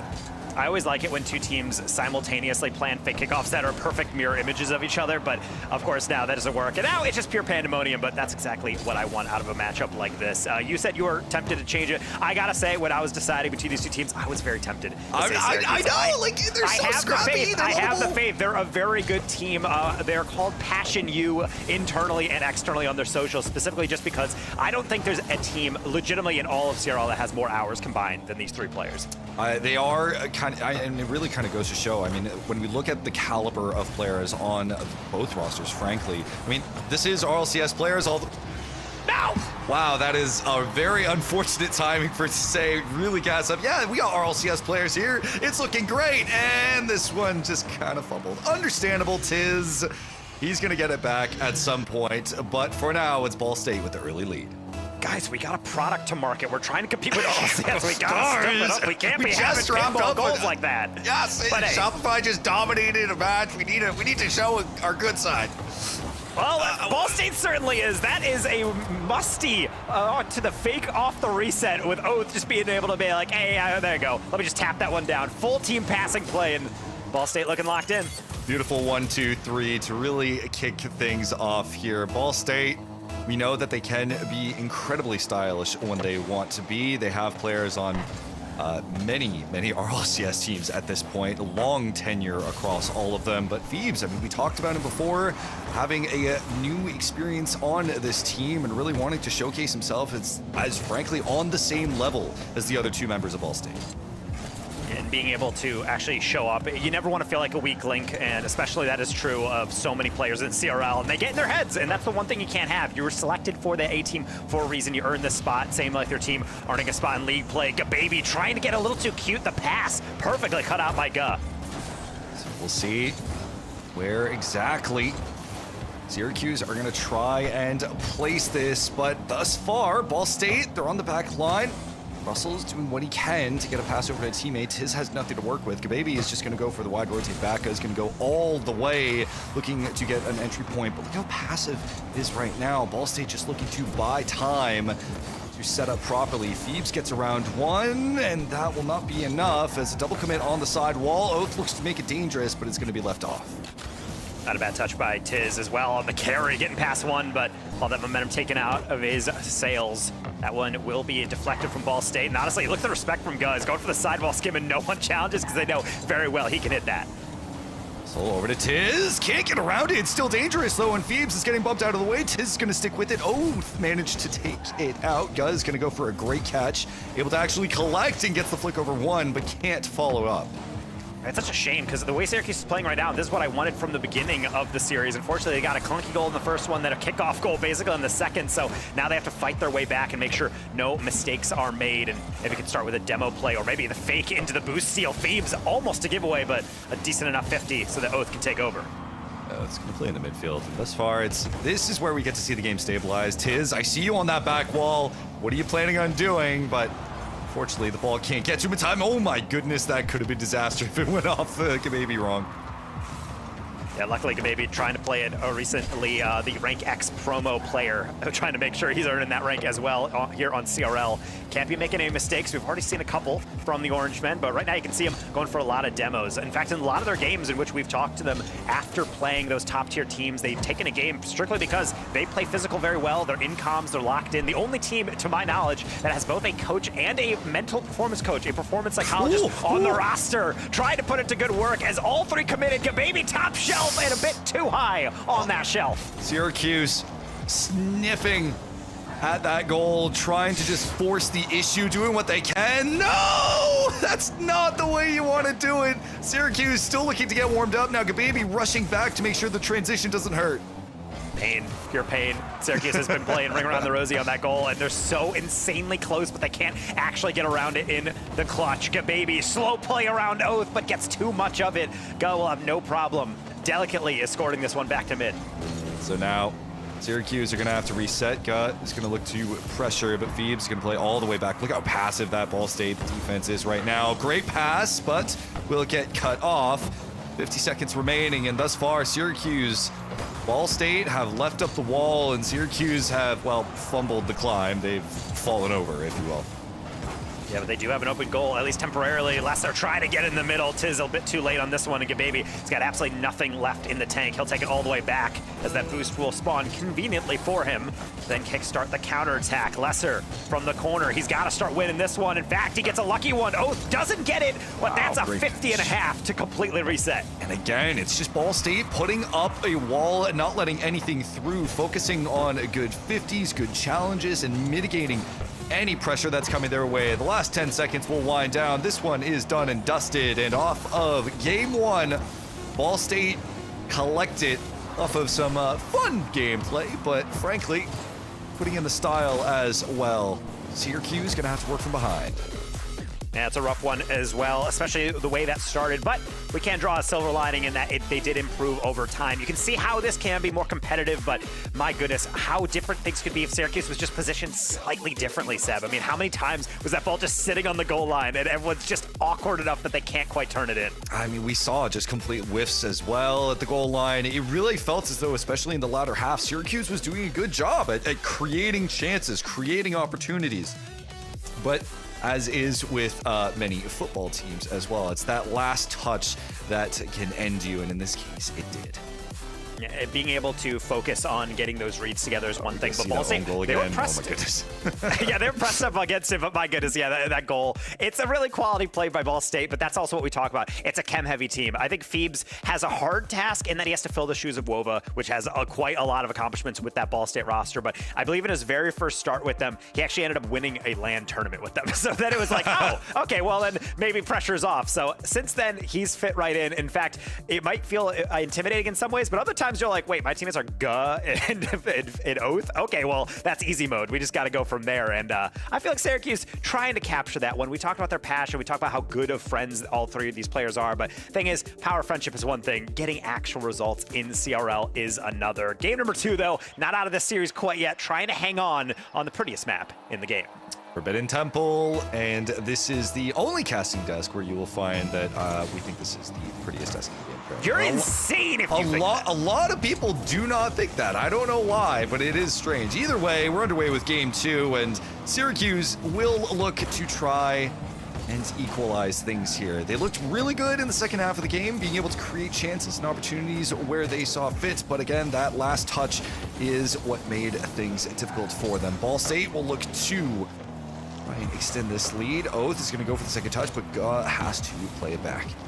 I think Oath going for something spectacular and doesn't quite work in. In fact, is going to really have to focus on this one. That backflip took all of his concentration. 0 boost on that one, and he's still not going to be any better. He has to go all the way to the mid to scavenge something else. And now, here comes a counter. Tiz from the sidewall, ricocheting it with Gababy playing interference, though it will land on Russell. Not the best catch, but at least things are still alive temporarily for the Orange Men. From the corner, Tiz back to Gababy, but can't complete the 1-2. Yeah, Gababy just wasn't close enough to it. Now Tiz still goes with the catch. Gababy's going to go for the cut in and be able to collect the midfield as well. Phoebe's going to try and go for the challenge, but it's going to be a pass down. A shot that almost lands through, but the double commit save keeps it out. Ball State still under pressure. Gababy puts one high once again, struggling with the shot placement right now. A pass down over to Russell, can't get it done. Honestly, it might have been better going on the near side. He tried to trip up Oath, goes backside, and that is the prediction that went Oath's way. A rough series there of shots coming through from Syracuse, but hey, they're getting shots, they're keeping possession, and I think now they need to take that win. Syracuse just continuing to pepper away. Gababy still will be saved. Russell can't get the 50 to keep it in play, but the demos are coming out for Syracuse. They've came to play. Now it's going to be a slow play to try and get a pass off, but Oath finally able to give some breathing room to Ball State where they can catch their breath. Yeah, right now, Ball State's looking for a highlight reel. I know quite a lot of saves you can find within that reel, but Guz looking for something on the offense. Nearly goal of the season contender right there in CRL, but nothing found off that corner, nothing found on the backboard either. As Lesser back to mid. Heavy cut, but Gababy read that all the way. Now, with Ball State inching closer and closer to some extended offensive pressure, Syracuse just go for the long shot to collect some boost and hopefully mitigate any pressure coming from Ball State. Gababy is going to look to disrupt. Guz just going to go for the solo carry. Phoebes is out of it, and this is a bit of a scramble in the midfield. Some demo's going to come through. This is open all the way. Syracuse finally on the board. And love the timing of this demo. Look at Baby immediately turn back because he knows the moment that miss comes in, Russell's saying, hey, please just clear my path. He says, yes, absolutely, no problem. Just put that one in the back of the net for an easy putback. And Ball State, you have to say, that was coming. They're playing good defense, but you cannot sit back and defend on your goal line that many times before eventually that ball gets shoved through. Even the best defense will fall at some point. It doesn't matter how good you are. We've seen it personally in our cast over the years. But for now, Syracuse, we know that they are a streaky team. We know that on their day, they can be and can contend with some of the best. Another demo is going to come through, but how does Syracuse respond? It's going to be a shot on. It will be saved by O to keep it out. Good baby, nice little skim. It doesn't get on target dangerously, but it does hold things up. Phoebes, that's a heavy touch, and luckily was able to recover, and even better, gets to 50 to Oath. Here comes the counter. Go, that's a lot of power, and Gababy's got no shot. So much speed off of 59 kph for me, but for here, this last touch was a dime straight through the middle that no car could save. Tie a game, minute 47. It's one of those crazy shots where I'm sure Gababy's like, don't worry, guys, I got full boost, I'm in goal. He's so far away. Oh my God, so fast. And then it's just immediately in your net. Like, how did he get all that? But you don't really ask questions. It's just he does things in RLCS. And what now an aerial in CRL, bomb. Russell going from the ceiling. A little bit more boost, who knows? But anyways, it's out to Tiz, and he's got no shot either. Ball State in the lead. And that was a quick transition, immediately taking advantage with the 2v1. You thought Tiz probably would have known. I think he just tried to back up to force the attacker to go past him, but it was essentially a meal for the side of Ball State. 90 seconds remaining, still plenty of time for Syracuse to show some fight. And it's a tough one too, because Gababy was actually full on in. He has that much confidence in his teammate to hit that double tap off the reset. Doesn't click in, and therefore you have to play from behind, and could get even worse. Oh, that's a slow double, but a double nonetheless that is put to the side. Lesser, a miss. Gababy, thankfully, we'll just get a long, clear, reset everything, and a boost steal the boot. Got Ball State, you don't want to be in a 2-0 position. Gababy, last man back again. Phoebes with a TC50 and going to be able to get the pass back, but it's going to go over to Lesser. Now we're going to see some wide wing play at the moment. Baga is going to take advantage. Can't go for the second touch, but this will be a good setup opportunity for Ball State. Really establish that offensive rotation and just get settled in with extended pressure. Not a lot of boost on the Ball State side either. My goodness, Tiz has been playing without boost for what feels like 25 seconds, and open. he's just going to get That's demoed at the end. Oh, Ball State getting violent in the corner. Yeah, this is getting rough. They're starting to match Syracuse's energy a little bit, as we saw in the earlier part of the game. Syracuse, despite the amount of demos they would put on, Ball State are replying in kind right now. Let's see, can Syracuse manage some form of fight against this Ball State team, which is oozing with chemistry at the moment? Yeah, being able to play against Ball State is tough because they're never going to leave a chance on the table. If there's a demo to be had, they're going to chase it down. And if there's no net to convert, they're very much going to put that one through. No mistakes on the Ball State side. We'd expect nothing less from the tenured veterans. And right now, Syracuse, first-time league play displayers, are trying to be able to live up to that pedigree. But you can see just how quickly things go off the rails. 3 unanswered from Ball State, taken game number 2. Just dismantling. There was an inkling of hope in the earlier half of the game, but the moment Ball State decided to make an adjustment, not to play on their back line, just focus on transitional offense, it was all over. I think right now the biggest thing from Syracuse that I could have to say to them is make sure you're not trying to put all of your hopes into one play. It feels like they notice, hey, we might be able to demo, we might be able to go for this, and they convert everyone forward, and then when it doesn't go through, you have that counterattack where Tiz is playing third and suddenly realizes, oh, both of you went. Okay, I guess I have to 2v1 and I'm dead. And then you suddenly have an open net. Like, you can't have that happen. It's so tough to be able to give Ball State those opportunities because really any team at this level is going to bury those. Yeah, I mean, it really kind of is Ball State taking advantage at the moment of that last third man, focusing on early transitions into offense, realizing, okay, this isn't threatening, guys. Someone just go up, take care of third man, or at least focus on the 2v1, and it's just Ball State completely taking advantage the entire time, right? So it's Ball State making a fantastic adjustment to Syracuse really, early game and running away with it. Now Syracuse are left wondering, what exactly can they do? Do we just increase the pace of play? You're going up against Ball State with 3 incredibly quick players. Do you park the bus, play more defensive play while you're going up against an incredible offense? How do you play this out? Well, if you see Syracuse, you're wondering why they're not talking too much. Keep in mind, they have 2 coaches on their roster, so they're probably getting an earful of something they need to focus on and not a lot of time to apply it. That minute break is gone, and we might have another sweep on stream if Cuse can't bring it together. Please no sweeps. Not a big fan of sweeps. I like competitive games, but as you guys saw in the schedule, this will not be the first game for Q's tonight. Guh looking for that second touch. It's going to lead for Oath, who's going to clean up early. And you can see all of Syracuse collapsing in on goal, and Guz just lurking downfield, knows he has the aura. He'll go for that one, and everyone will think he's nailing it. Open shot for Oath right down the middle. Does not matter. 20 seconds in Syracuse. You got to make sure you keep your head up. It is not over yet, although that is not the way you wanted to start. No, that's not a good start at all, but especially now with the double demo coming from the Ball State side. Tiz will do what he can. Russell tries to finish, but he's just a touch too late to it. Now, this is where you need to focus on your midfield right now because Ball State are looking to dominate this half of the map. Guh is going to put a shot on, actually tries to get a pass off to Phoebes. Oath just a touch over his head, so he's going to play this one slow, tries to go for the individual play, but Baby gets the read. That's such an insanely good touch by Oath. That was so good. That one too. I think maybe even a Zen touch if I saw it, but regardless, their mechanics, they're flowing for Ball State. Just another thing you have to watch out for. But Syracuse, of course, they got more than the power of friendship. They almost had a 50 in the middle, but unfortunately Ball State sidesteps it and then goes for a counter. Phoebes double off bar, and Oath is not going to take a bite of that. Russell needed that bump as well. Otherwise, there was just a double tap in the waiting. Tiz will be able to get the cutoff in the midfield. Not going to be, actually will be quick enough to get past Guh. Russell tries to get to the second touch. Phoebes plays the keeper, but it's not saucy enough, but this one might. Just a touch wide. Guh with a perfect cutoff. And Ball State could have taken their time with that buildup, but instead says, I gotta do something with this, and just chucks it downfield, and he nearly does. That's really the advantage of playing with a player like that. Now playing without him, dish in the middle, he comes back from the grave, gets the save away. Syracuse thought they had paved their way to an equalizer. That's a lot of space to leave to this guy, but no.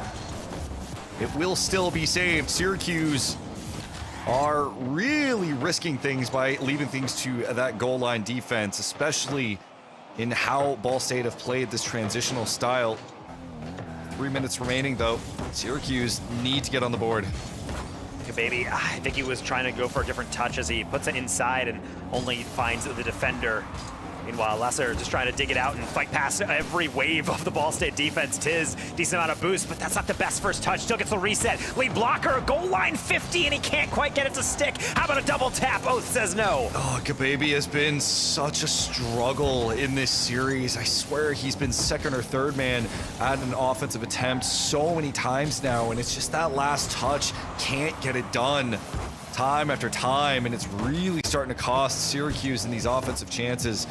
Right now, basically, it's just been goal production. This one's over to Russell, who has a full tank, and you get around Phoebes. Good 50, forces it through. Syracuse on the board. And Lesser coming in with probably the fewest amount of individual accolades in terms of the 6-man ranks, and yet multiple times this season I've seen that exact scenario. He's in a 1v1 scenario, and he comes up with something creative, plays for that 50, and actually I believe gets a reset off that ball to be able to shovel that one into the near side. Huge play for Syracuse, and now they can build off it with a nice passing play. How about a lead demo? But again, they sent everyone Guh. 1v1, Baby's got all the boost and enough of the 50.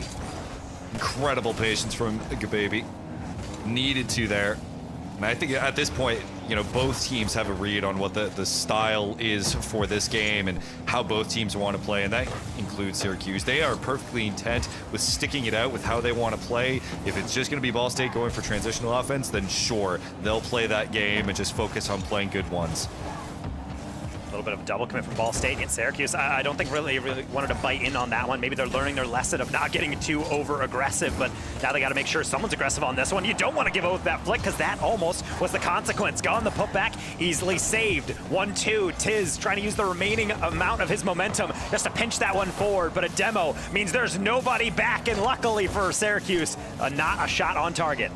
Maybe we'll have to collect along with the rest of Syracuse, focusing on the reset, last minute of gameplay, but moment, Syracuse just trying to set up. You can see Russell playing with the ball a lot. Tiz not in the best position, is going to go for the catch anyway, and will be banged out of the net. Oath is going to put this one very quickly. Gababy has to reach up quick for it as well. With the last minute, Syracuse are fighting for their series right now.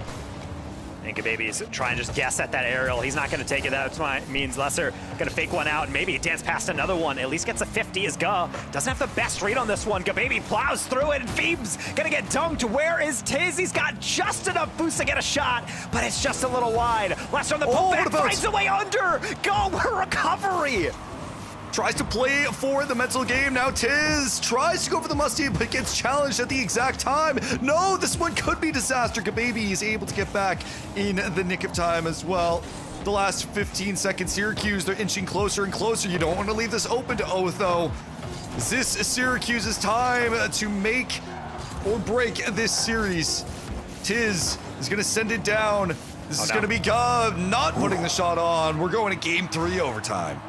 Ga immediately shook his head on the camera. He's like, if I got there a little closer, that might have been a 0 second. But no, we'll play an OT. We'll play for Cuse survival arc as Ga will shut the door on no kickoff shenanigans and maybe gets a counterattack off this one. Phoebes, how lucky you feeling? Not too lucky. He's getting bumped, just recovers for the save to the corner. I really like how Syracuse are playing these bumping games, but again, it's that last touch. And especially if you're going to play that bumping game, you need the speed to support, especially shot speed. And Lesser chase this one down. Oath with a quick transition, just looking to force an attempt off the corner. Phoebes gonna keep it going. Ga just going in very hard as third man, keeping that pressure high and making sure that offensive rotational speed is quick. That's a shot on. It will be a double commit touch, but still kept out. Ga is gonna go for another one, or just at least pepper these shots in. Well, you like Phoebes to talk about how he might feel fitting into this roster. He had 0 angle on that last second. He almost top-shelved it back post. So clearly he's not lacking for confidence, getting inspiration from the veteran teammates who are now trying to combine to go to work. Ga, crazy angle, but doesn't quite get it around. Phoebes will slow down the counterattack, but this is a full boost Gababy, and there's nobody up to challenge him from the ceiling. No bounce. Tiz trying to keep it around, and yet Ball State just stares him down and lets it go by. Frankly, yeah, they know that the positioning is off. They knew that it was off the moment that Tiz went up for it. Now this is looking dangerous as well. Gababy has to come back from back post to make a play on this one, but he's just going to be given a lot of room. Ball State is just letting Gababy scroll on through. The quick 50 will put an end to that. Tiz, limited boost, but look at the wall dashes. He makes Ga get the fake challenge. Unfortunately, will be thrown away, but how about a demo? Gababy leaves it to Lesser, going for another flick, a pass over to Tiz on the near side. Man marked by Phoebes, and he'll pay with his life. That creativity was incredible. If only it actually worked. Now Gababy is going to go for the solo. Oath is going to have to go off the back wall. Tiz is very close in the follow-up, not able to get anything done, and now Ball State. Not Blast, that's the producer company of RLCS. Ball State are gonna look to park that bus, keep things going. Lesser can't get it done either. Absurd pass, but even better by Phoebes to be able to react to that play and get down to get the save. And now Ball State has a chance to play a spoiler here, but no, Oath doesn't have the boost to get around it. Neither does Gababy. Honestly, every player is using every single bit of their tank on pretty much every single challenge just to make sure they can get to these reads. As Ga tries to slow it down, but Gababy will not be fooled. A good follow-up defense as well from Syracuse. I think the chemistry and just general comms is starting getting a little bit better. You can see Syracuse, they're getting a bit more creative in their offensive chances. They're going for faking plays, which definitely helps when you are on the same stage. You can just have that intrinsic chemistry of being next to each other and body language and the like. Now got try for another. Oath picks it up. It's going to continue to play. That's a bad 50. Phoebes has to get up for this very quickly, and they will. Not the best catch, but he is able to recover it, at least stay close to it, as Lesser will get the follow-up. So does Phoebes, fully boosted up. He's trying to go for the ceiling pinch, and that's a pretty interesting touch down as Gababy gonna try his 1v1 skills. Another 50 from Ball State. Honestly, the defense so incredibly frustrating, I'm sure, for Kius to deal with for Ball State. They're not losing any of these 50s. No, not at all. And part of it just comes with a ton of experience from the Ball State side. Haven't played our LCS for so long at this point. Syracuse, though, they're inching closer and closer, and I think they can feel it. The moment that they get that last touch or get that last demo without team bumping, that will be the answer. But now is not the time to falter. And honestly, not a lot of time to be able to work with because you have to create time, get some boost in there. Tiz, with absolutely nothing in the tank, has to be able to support Lesser, who also has to throw it away. He's going to get sent off the field. Gababy, full boost, says, why not? I'll get the chow in. Tiz, fully recharged, has at least one challenge off the bounce, tries to read Oath, but Oath dancing past him, buying more time. It's almost like a chess match out there at this point. Yeah, I mean, like, both the teams are kind of playing passive because they're looking for each other's mistakes. They're looking for that single challenge to really explode on the opposing side. So Got is going to chase this down. Gonna have to deal with Gababy, who's gonna go for the 1v1, but he plays it towards the midfield instead. Now it's Got who's gonna play a bit further ahead, but almost a full game of regulation gone by. Both these teams having great chances, but it could end at any moment. Baby. Ooh, Gababy. I like the dance on the fake cut. It almost paved the way, but unfortunately, like all things, Ball State always has that final player back. Tap down, Gababy. That 50 was dangerous, but Oath immediately goes from third man to leading the attack. If not for the demo, Tiz saw Gababy downfield, and God, the only reason he does not find his target. No, that demo is fantastic because it really removed the second option, passing over to the first option. A shot on will be saved away. And we can see Ball State, they're really trying to move that full line a bit further advanced, not play as passive as they were, not rely as much on just goal line transitions.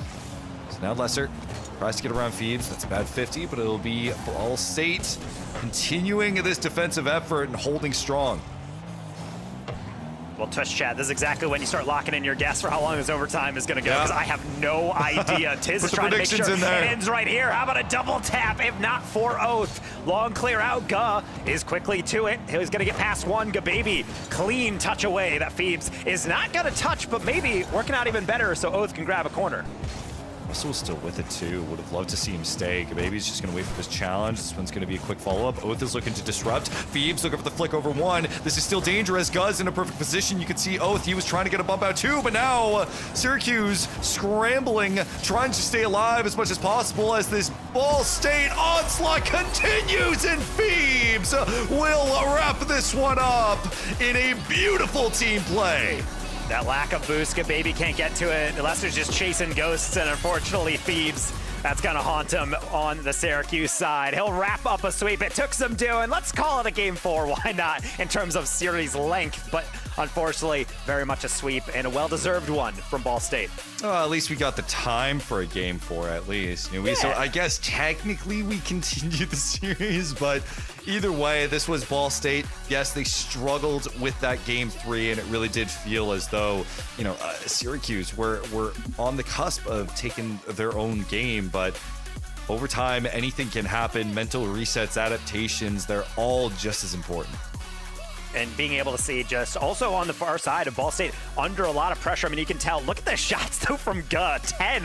It's been a while since I've seen a double-digit shot count, but, I mean, the saves alone, Gababy, that might be a record. I don't think I've ever seen 11 saves from a player in a match for CRL. Yeah, I mean, the stats are kind of crazy. Gababy, I mean, had to play that third man a lot of the time, and it you know, it's unfortunate because I would have liked to see him just get a lot more of his finishing touches. As much as he was a great defensive player, there was also a lot of points where I would have liked to see him just get a bit more creative with his shot placement, or it just didn't struggle as much. But either way, that's water under the bridge. Syracuse, unfortunately, not able to take a game on Ball State. Ball State continuing their run and really proving themselves amongst the upper echelons of CRL here. Yeah, and we also talk about, you know, how we rank teams and how we be able to rate teams ultimately. And when I see teams like this with Ball State, they take a dub, and I was like, hey, you should be beating a team that's lower on the table. So good job from them. Good for the game differential. I don't know about that face up. I don't like that. But I do like that at least we do have some more CRL coming up. So don't go anywhere. We're halfway through the broadcast. We got more Syracuse on a doubleheader on the other side of this break.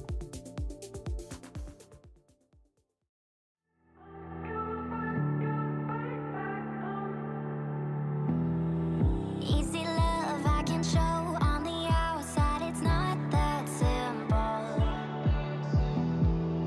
When it's tough, I don't show how I feel looking out my window. I get caught living in these thoughts, but I'm never lost. For a second I forgot. You can run, you can hide, you can slide back. Give it time, ease your mind, you're so fine that you can run, you can hide, you can slide back. Just don't fight alone, you will find your way back home.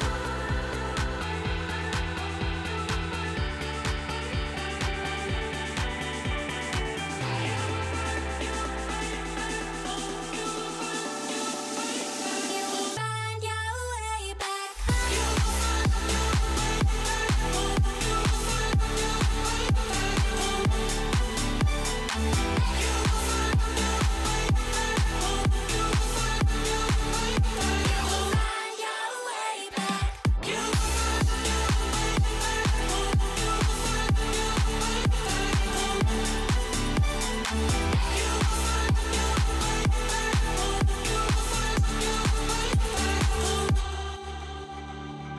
Ease my mind, yeah, I've tried to confide, but it's not that simple.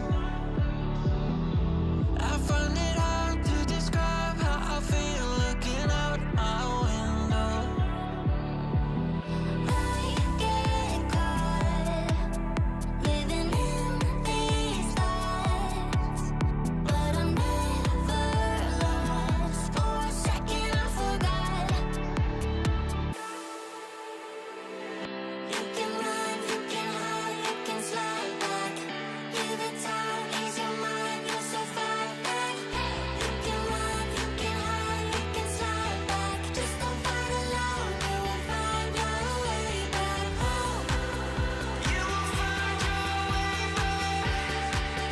You will find your way back. You will find your way back. You will find your way back. Find your way back.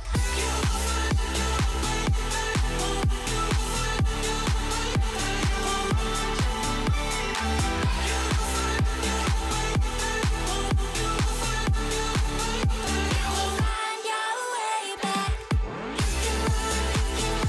can slide back. Give it time, ease your mind, you're so fine that you can run, you can hide, you can slide back. Just don't fight alone, you will find your way back home.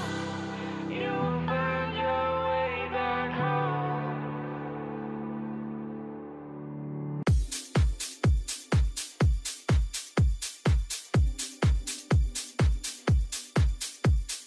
Just be yourself.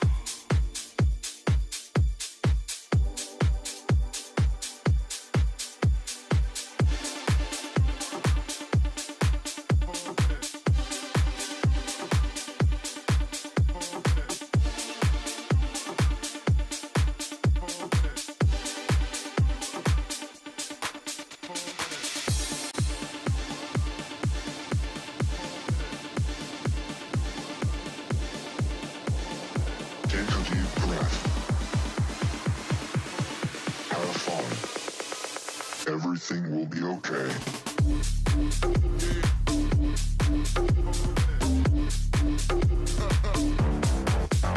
Move.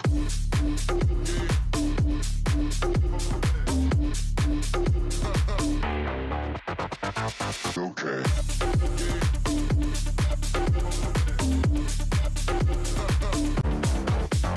Move.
breath. Have fun. Everything will be okay.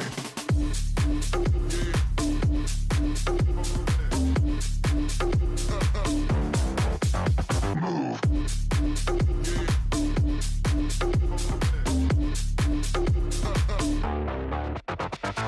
Okay.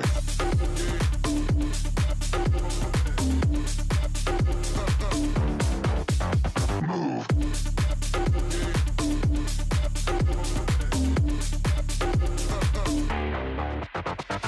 Okay.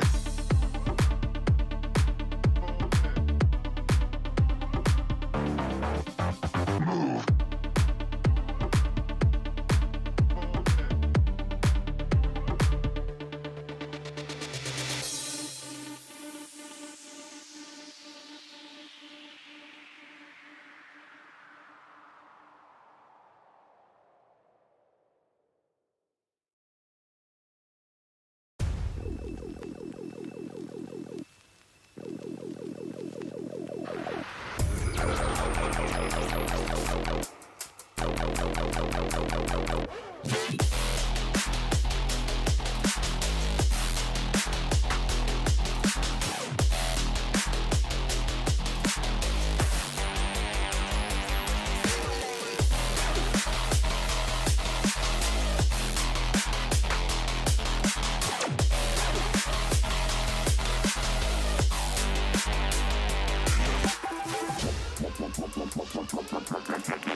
Hello everybody, welcome back to Collegiate Rocket League on the Rocket League main channel. I have Oath with me from Ball State.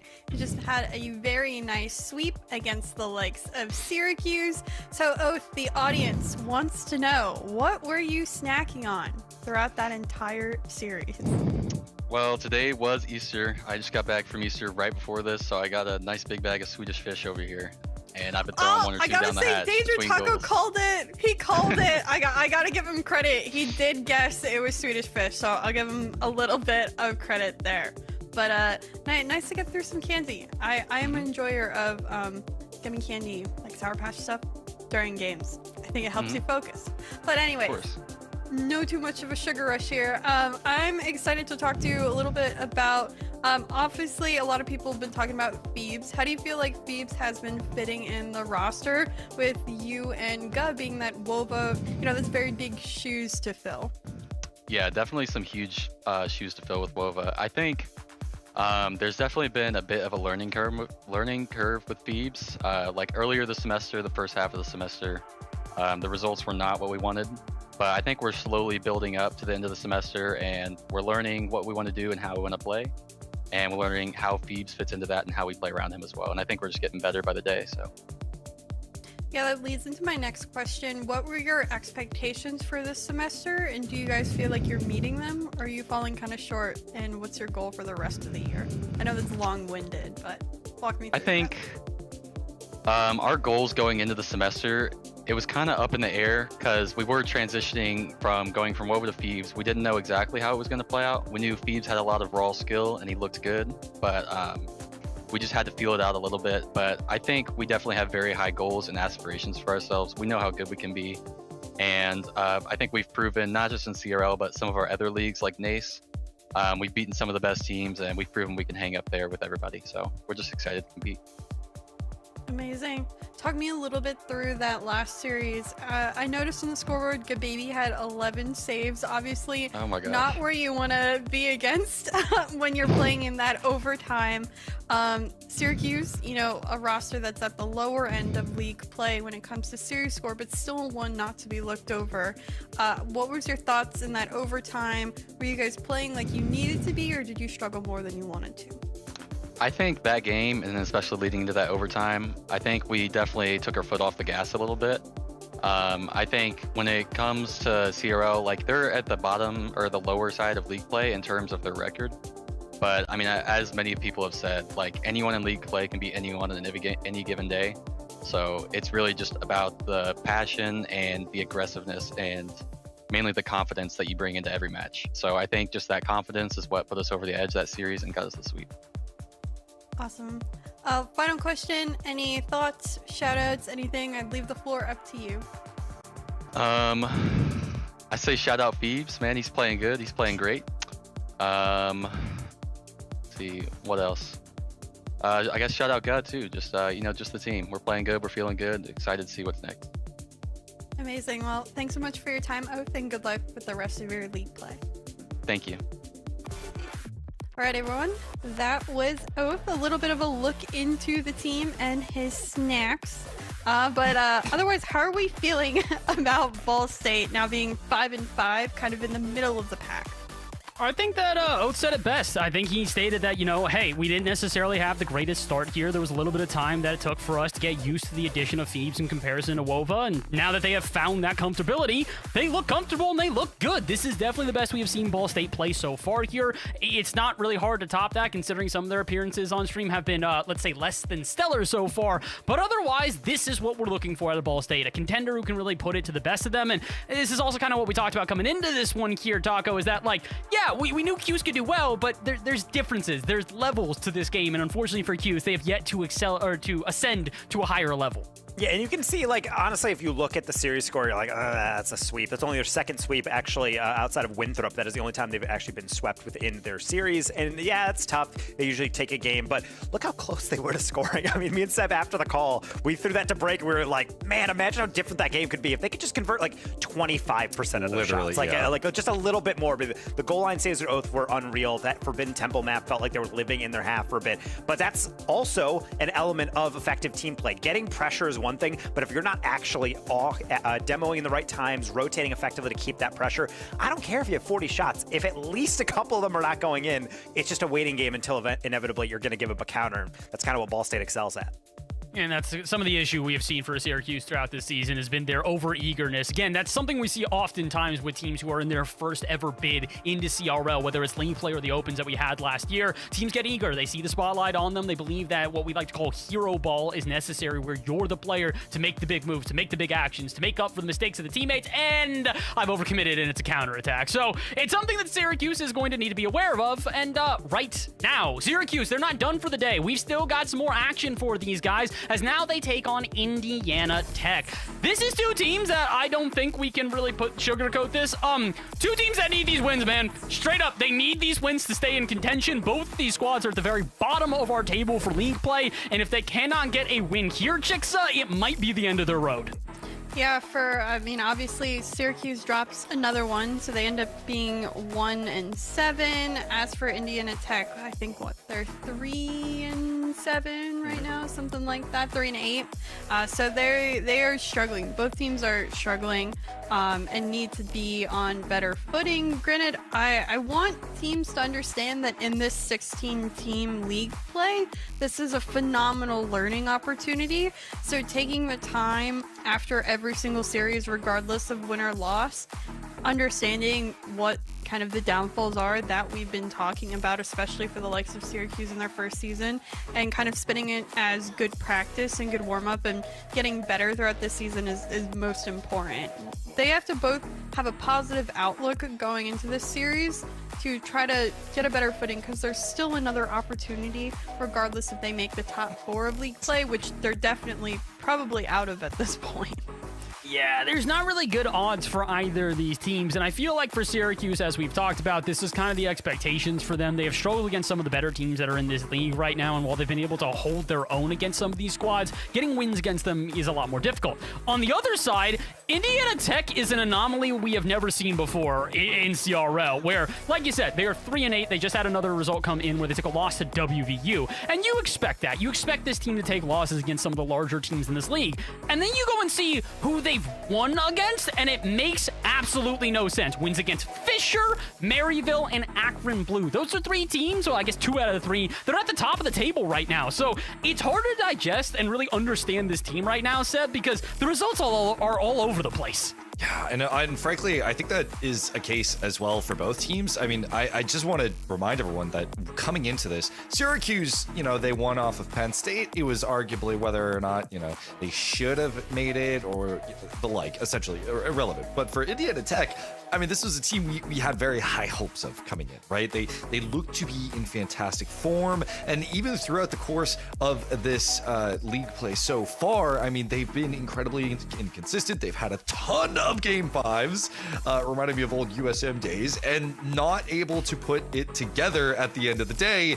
It's been really hard to watch because I think I can speak for all of us. They have a very passionate fan base, and they're very fun to watch. So far, the passionate fan base want to go check in and see what the fan vote is feeling here. It's aggressively in favor of Indiana Tech. For a school that calls themselves Syracuse, where you Passion U, at? the passion, yeah, where's the passion here, folks? Come on, get a little bit hype, get a little bit excited, because it's also time for us maybe to decide who we think is going to take this one. As again, this I do think is going to be the closest contest of the day, at least so far. We've seen sweeps exclusively. Taco, do we see a sweep here, and who do you think takes it?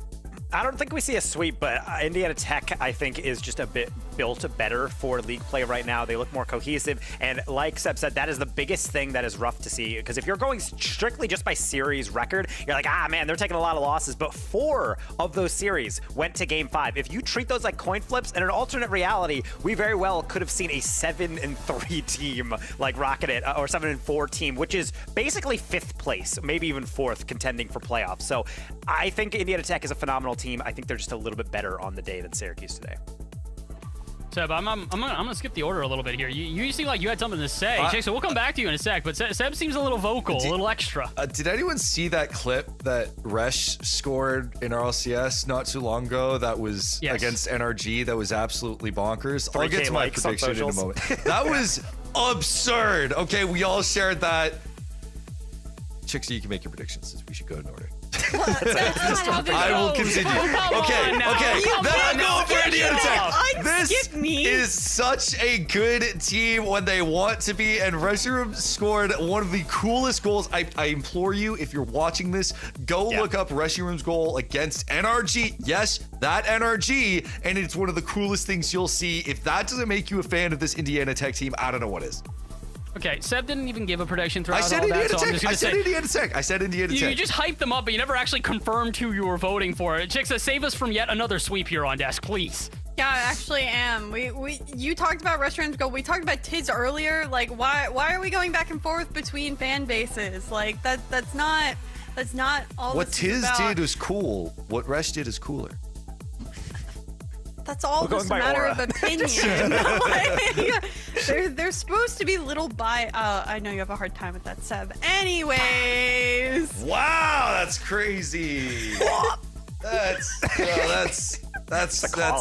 kind of crazy. Okay. I'd like to point out that Seb has pretty much every time ranked St. Clair lower than any of the other analysts at any point throughout this season. So he does not get to cheer them on or be a part of the fan base at the moment. I like how he has a jersey on hand for a team that is not on broadcast. He's just like, just in case. Just in case. He's got to mention he's Canadian. Did you guys know that Seb's Canadian? And did you know that I'm actually going to split the desk here? I'm going to take Hughes on this one as well. I think Hughes have got a chance here, and I think it's for a number of reasons. Look, I wouldn't be surprised if this went either way. I agree with Taco in saying that this is not going to be a sweep. This is going to be a battle between the two of them, but I also think that Syracuse is a team that when they do play to their highest level, they're incredibly impressive.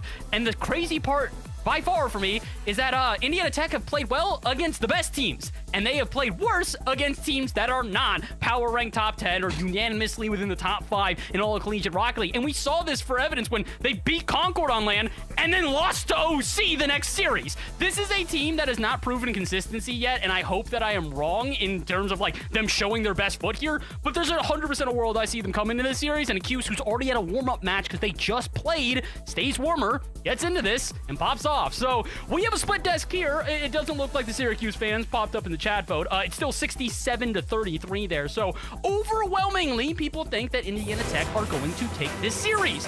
Do we believe that? Kinda. Do we believe that Cuse has a chance, though? Absolutely. And no matter what, this should be our closest contest today. Let's keep it going. Our third match of CRL Sunday starts now. It's Tech Yeah versus Passion U. The two most passionate fan bases in CRL finally face off on stream. So get loud and get proud in chat and let's ball for CRL. And you have to deal with me after that burn. No, I'm kidding. Oh, love Seb. I am so excited. Absolutely for this roasting me on the desk. I really am quite excited that we did split the desk on this one because I do think it is closer, or at least it is supposed to be closer than what meets the eye, especially with how we've said Indiana Tech could be. Like a lot of these teams could be. I do give a little bit of a warm-up to Ball State for Syracuse to have more of an advantage. If there's any time for them to win a game, it's after losing, being in high spirits, learning and understanding how to play now and adjust to a team that has been struggling notoriously against the bottom of league play teams. That's Well, open. just as you say that, that is a easy finish here for Velocity in a 1-2 open, but no, I get your point. I mean, Ball State did warm up Syracuse for this one, and not only that, but I mean, Syracuse, it's not as if they were locked down for an entire series. They actually had a lot of freedom of movement for the entirety of that series and really got to practice their offensive capabilities, even though there wasn't much to speak of. But now they have to deal with Indiana Tech, who are also just as aggressive, just as quick as they want to be, as that one will be knocked away. Velocity looking to finish, and it's still saved by Tiz. And Blue is putting another one on, and that will be saved too. Yeah, I'd like to mention again, Gababy had 11 saves in that overtime. I really didn't believe the stat scoreline when it came on the board. So Syracuse do need to make adjustments. Is it good they're getting saves? Yes. Should they need that many saves in a game? Absolutely not. I think the biggest things for teams to learn is committing and when to commit in order to prevent an attack from happening before that shot gets registered on the scoreboard. If you give teams too many times to get the rebound shots off, just like this one that comes a little too far away, then that gives them too much time to attack. Yeah, this is just, unfortunately, Russell missing this challenge, and Tiz had no boost to speak of. So it was Indiana Tech taking advantage. 2-0 here for Tech, yeah. As I'm honestly really hoping we get to see a really rambunctious chat that is getting a bit fired up for the universities, but it seems as though Syracuse did not show up. So, I don't know, maybe it's gone a little missing, and that'll be Velocity with another one. It is a holiday for some people, not everybody. So, you know, maybe that's why. We'll give them the benefit of the doubt. But for now, Indiana Tech is proving to be the team that we have mentioned could be. They've done well. Every player has 3 shots at this point. So Indiana Tech up 9-0 on that shot count. Syracuse has only registered saves. Again, struggling to get some offense upfield. We mentioned some of their woes could be them being a little bit over-eager. That's a reason why that back net has been open. So adjustments need to be made, but it is game 1, and we'll see if they can make that adjustment to score and prevent Indiana Tech from scoring. So Indiana Tech trying to get the bumps to at least focus on the transition. Going to get one as well, but again, a complete whiff on the 50. Thankfully, it's not going to be too threatening, but Indiana Tech, just every single challenge, every approach, they're having a nice, easy time with it. Velocity with the shot on will be blocked away by Syracuse. We enter the second half of this game. Velocity stops this one here in the corner of Tiz backwards, having a tough time challenging this one. All 3 players of Syracuse stuck in the same corner. This one does get out. Tiz, unfortunately, not enough boost to get back to the ball. Sir able to get the clear only for it to be cleared right back. Whoa. What a deflection by Bluey, but that one unfortunately is barred down and out. Oh, no way. This one as well out. Twice in a row barred down, and it doesn't fall. This one wide. Follow-up for Velocity.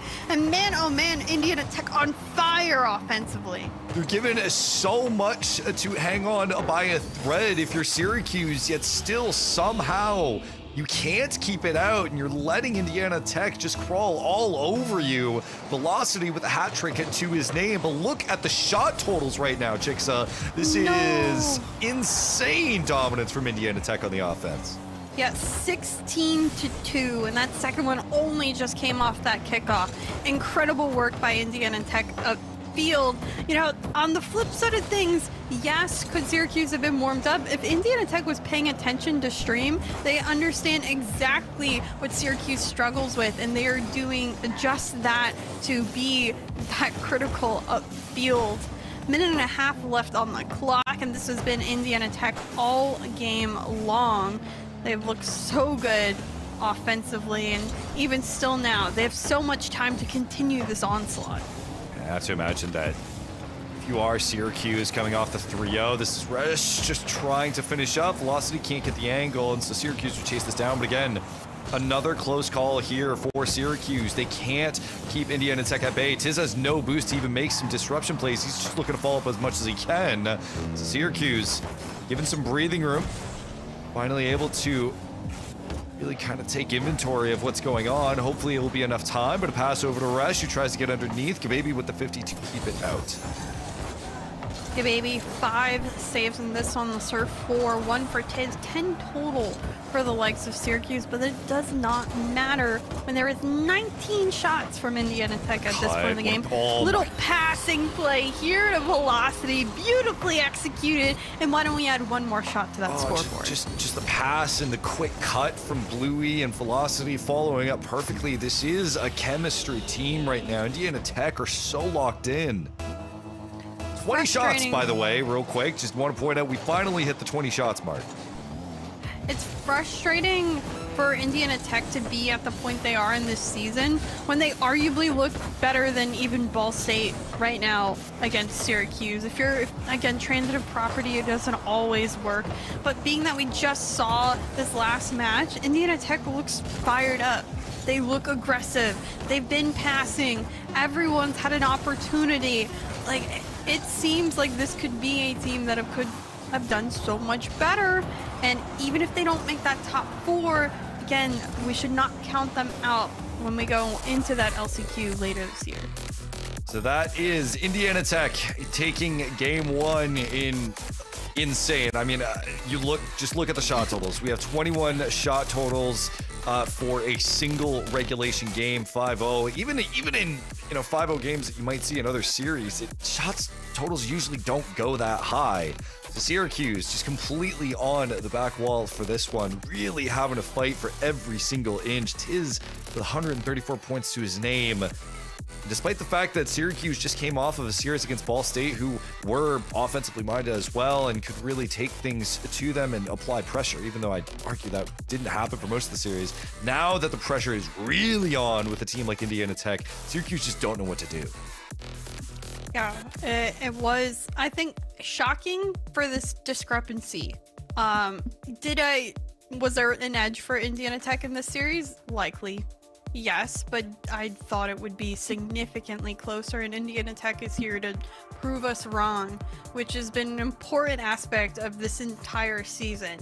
It's just proving all the haters, all the audience wrong at the end of the day, and figuring out who is able to beat the best of the best. And it's no wonder Indiana Tech has had what we've called kind of spoilers and upsets against teams, but why they struggle against the bottom of the pack, I still haven't exactly figured out. Yeah, it's been kind of strange to see. Honestly, it's been the big question for Indiana Tech for most of the season in both tournaments that are within CRL and outside of it as well. Why aren't they able to close out against some of these top teams, or why are they going to game 5 so much? It actually reminds me a lot of old Seton Hall back in the day, and more than almost any other teams, where they would just go game 5s with almost everyone and would be world beaters in some cases, but then on other days just would not do anything at all, and it would be a very big head scratcher. But Syracuse finally able to get on the board with a goal of their own after a great 50. I think they just need to calm down a little bit. At the end of the day, we've seen double commits similar to the series we saw earlier today, our very first one, in White Akron Blue Blue is struggling a bit this season. If you can really limit the amount of double commits and being in the same space as your teammate, it opens up a lot of opportunities on the field. So hopefully Syracuse gets on the same page of things, makes this game a lot closer than game one, and shows us a little bit more of what Syracuse has to offer. So it's a nice 50, but this is just a complete beat, though.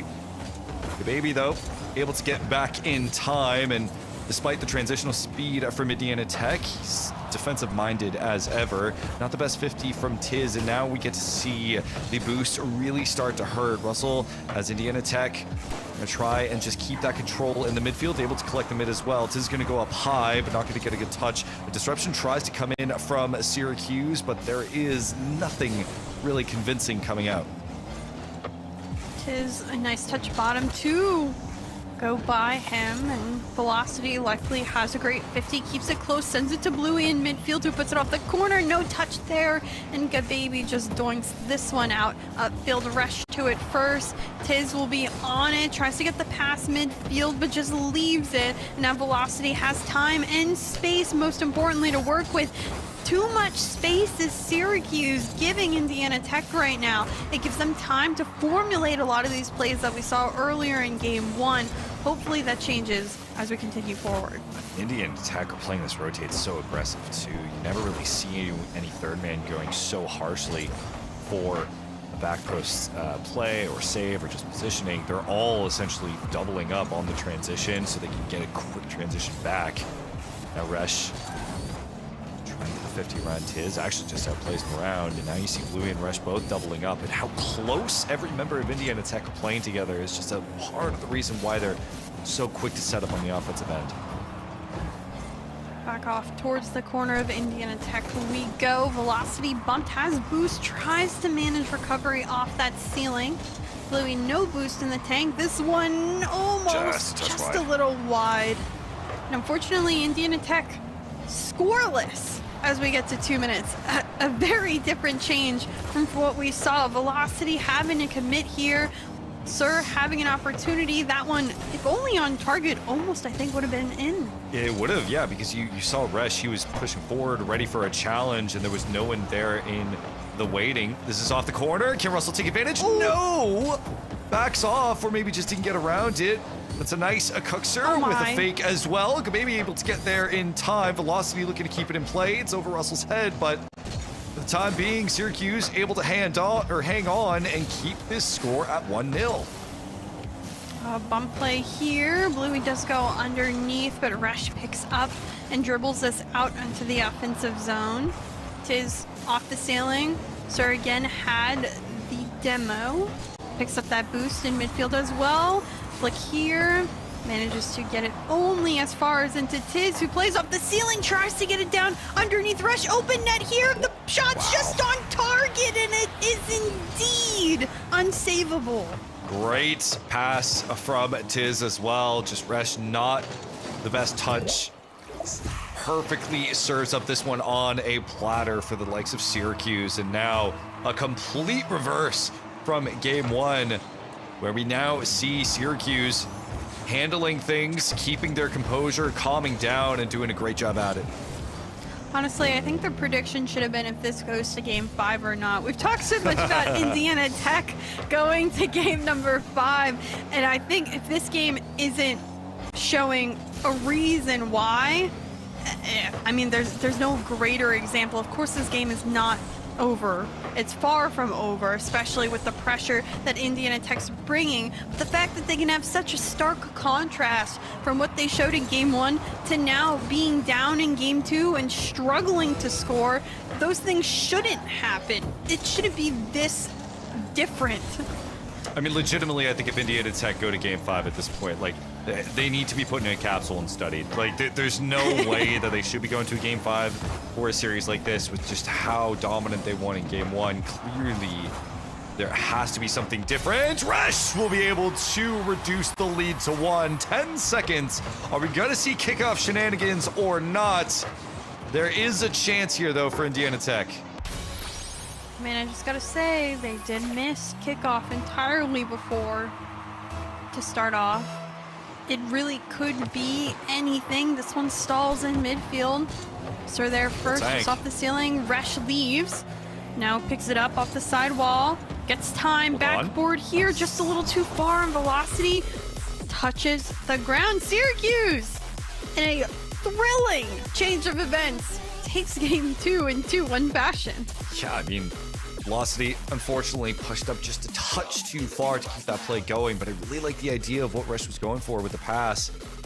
Now Indiana Tech will have to deal with a best of 3, potentially game 5. Maybe we'll see it again, who knows? But considering it's Indiana Tech, the chances are quite high. I would love to even get that in the poll in chat. Like, are we seeing game 5 for Indiana Tech again? Maybe.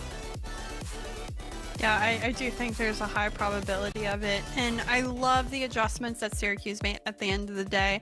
Yes, do they need to save the ball still a bunch more? If there's ever a time where we total stats by the end of the season, the amount of saves Syracuse has as a team and per player is probably at the top of that list. Yeah. Making adjustments though and being able to score upfield, I enjoyed seeing them do. They had good transitions. They won some 50s. I think they amped up the demo game, which opened up a lot more opportunities upfield for them. I think they just need to stop being so hesitant to challenge, because they're giving Indiana Tech just way too much space, especially with the mechanics that we see at this level of play. Yeah, exactly. I think they're also just starting to punish a bit more. Indiana Tech just playing so close in rotation, really tight, and Syracuse are taking full advantage of it. Now this is game 3 here. Indiana Tech will look to assert dominance once again after a crazy game 1, but Syracuse finally earning a game for themselves after going 0-4 in the past 2 series. Bluey can only pick this up before he's bumped. Velocity in the corner. Keeps with it off the side wall, sends it towards the backboard, and Tiz is there and ready. Has Gababy to his left, needs to make the 50, instead demos the car that 50'd him himself. This one back up. Lasseur in opportunity, and Tiz just too far up for Gababy to commit. So the pinch comes through. This will stay on the Indiana Tech half temporarily. Maybe continuously playing a solid third. Lasseur can't get it done again. Always having some trouble with these passes or final touches. Minute in, and thus far, Syracuse looking quite good, but Indiana Tech wants to change that, looking to maintain this midfield position and collecting all the boost to do so, but Russell is already in deep, trying to disrupt as much as possible, keep Indiana Tech on their toes defensively. Good touch there from Lasseur.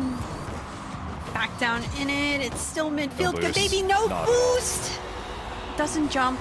I would have at least jumped. I would have tried as best as he may. He could save have, that one. I think if he was under it enough and immediately reacted to it, I think the car, default car jump can reach that high, but it was probably just too quick for him. Probably didn't expect Velocity to put a shot on so quickly. So that'll be Indiana Tech taking their first goal in this game. With it, Syracuse immediately back on the offense, just trying to set up or at least get a man in to disrupt. It seems like they're going for a lot of demos on the goal line defender, which does open up opportunities, but that means they have to have really aggressive rotations, which can be difficult. Tiz turned in there. You could see from leaving to being back in, and he'll continue off that corner. But a good clear from Velocity. Let's sort of pick this one back up. Bring it back onto the Indiana Tech side, only temporarily, and now Gababy's last back with Resher gunning for them, goes for the squishy, but gets bumped away, and Indiana Tech now up by 2. Velocity shooting, but Gababy was not left alone. Resh chasing him down for everything he's worth. And this is a case where we just see the transition game and Gababy being last man back with no support once again. Syracuse committing too hard. Indiana Tech taking full advantage. So just over half a game remaining. Indiana Tech wanting to continue that trend of game 1. Resh, things in the midfield. Look for a pass over to Velocity, but now Syracuse, they're ready for a good 50 as well. Keeps things in the blue half. Russell tries to take the opposing boost. Tiz also tries to disrupt, but Gababy has to pull off quickly as that attempt is compromised. A touch goes right to Resh. This one does go over. Gababy has boost, but doesn't have a teammate to send it to. A demo on to Bluey, and Resh will have to commit early. Gets a nice touch off his own backboard, though. Lasur just retreating, trying to defend against Resh. Gababy picks this up off the sidewall, has a little bit of a transition if he can get to it, but Velocity spawns right in front of the ball. This one down, straight down again. Gababy shot too high. Lasur is still coming in, and this one blocked away again. A lot of opportunities for Syracuse in that sequence.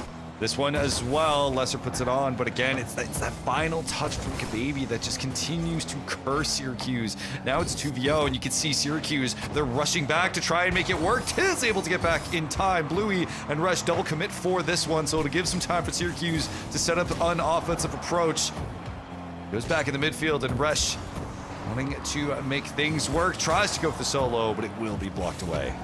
I don't like a lot of these touches out of Syracuse in particular. I feel like they're giving the ball away. They're often not calming when they have time. It's one of the most important comms to give your teammates is time. You have time. Keep the ball closer. Win the 50s instead they keep throwing it to their opponent. Yes, exactly like the one you kind of stated earlier. They're giving the ball away, and it's giving opportunity for Indiana Tech to just get back with it. The whole point of putting out a well thought out play is to take your time when you have it. And they need to start communicating when they have that time to make better quality plays of field. Baby chasing this one down, and no one on the Syracuse side has boost until just now. Respawns, and now Syracuse are good to go, but so are Indiana Tech in these final 30 seconds. Syracuse need to get on the board. They need to find some semblance of an offensive bone. But as this clock continues to wind down, Syracuse just are tapping away, but not really setting up anything convincing. This might actually end up as something, though. Bluey will get 50 out. Decent amount of boost left on the Syracuse side, but a quick redirect through Bluey will make it work for the 3-0. That was so clean. I gotta say, one of the best redirects. Especially, he could have totally put too much power behind that. And that's so easy to and looked mess silly. Yeah. But he executed it really well. I think the cherry on top for Indiana Tech in this game. And another 0-goal game for Syracuse, another multi-goal game for Indiana Tech. What are we doing here, people? 5-0, 2-1 to 3-0? It's such a weird series because on one hand, it's like, okay, when Syracuse are on and they're able to, get the rotation order to be able to punish Indiana Tech on how they're positioning themselves, then we get to see Syracuse actually score. And when they get that final touch. But every single time that we see Syracuse in a position of offense in games like these, they have that chance and then they muck it up right at the end. It continues to just be that last touch, that last setup for things to go completely awry. Yeah, I agree wholeheartedly. A lot of adjustments again for Syracuse to keep making. I know they have a coaching staff, of course, there. I know they'll continue to talk as they learn this season, but they are in this series right now, and they still have to make mid-series adjustments. When these are best of fives, of course, the series are a lot shorter than we see in a lot of other league play or often in some of the following tournaments at the end of the season. Best of sevens give you more time to adjust, so it's a great skill and ability to have when you can make those mid-game adjustments. So hopefully we see that out of Syracuse. As for Indiana Tech, I want to see the consistency out of them. I want to be able to confidently put Indiana Tech in that upper echelon as they continue through the remainder of season to redeem themselves to being at the top of our league play due to beating the teams that they should be beating and continuing to upset those that they can upset. I think it's been kind of Resh. What a great start as well, right off the kickoff. Good chem and good comms all the way around, but this is on Lesser. I think he should have saw that he was last man back. Didn't really have a chance. It should have stalled as much as possible for his teammates to rotate back. Either way, quick 1-0 here for Indiana Tech, wanting to clean this one up. But like you mentioned, I mean, I look at Indiana Tech as this is a learning experience for them to really kind of warm themselves up for a potential other season of CRL, just because they've got so many matchups on their plate now. They're a solid team mechanically. There's no doubt about that. But it was clear that this is very much a learning experience, and they are giving a learning experience over to Syracuse right now. Yeah, again, Syracuse not getting the challenges they need to. Lessard jumps for Resh here. But again, honestly, I wouldn't have even jumped for it. I think that's a better decision that needs to be made. The trajectory right then of his car was not going to be one that was on target.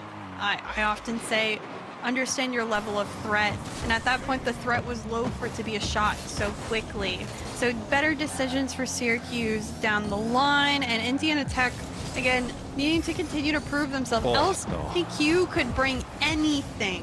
Let's not forget. At the end of the day, every team in league play has another opportunity, and I think Indiana Tech should wholeheartedly take that opportunity at the end of the season. Did you just do like the know your role meme? Like Did I? Level of threat. That's something I say when I coach. Okay, well. Like to not rush plays. I know, I'm it's sorry. just funny. It's like know your role. Okay, great. But a great way to put it. It's just completely true. So Bluey looking for the shot and actually gets it. This is just Indiana Tech outpacing Syracuse. Yeah, I ultimately think that they are just faster. They are feeling confident now. The first goal, just even off of kickoff, as we saw, Resh was the one that went for the kickoff, stole boost, and then cut in. So those sort of confident plays are done. So we will have a pause here as Lesser has requested. And it seems as though, yeah, it seems to be a ping issue that we're just going to quickly get resolved here. But either way, I believe that last goal will count as it was requested right after the goal was scored. We'll just wait to confirm. But for the time being, Syracuse just going to wait for their pause. And either way, I think it will give a chance for everyone to sort of relax. And hopefully Syracuse can come in a bit refreshed. I mean, the amount of games that they've lost, I can't imagine their mental is looking fantastic. Yeah, I mean, I'd be confident if I was Indiana Tech. Obviously, with how they've been playing for most of the series, they have proven to just be a little bit more aggressive, a little more confident mechanics out of them. I think they have some incredible ways to be competitive against the current top 4 of league play due to their creativity upfield. Yeah, it's really cool to see. You meant Indiana Tech, yeah?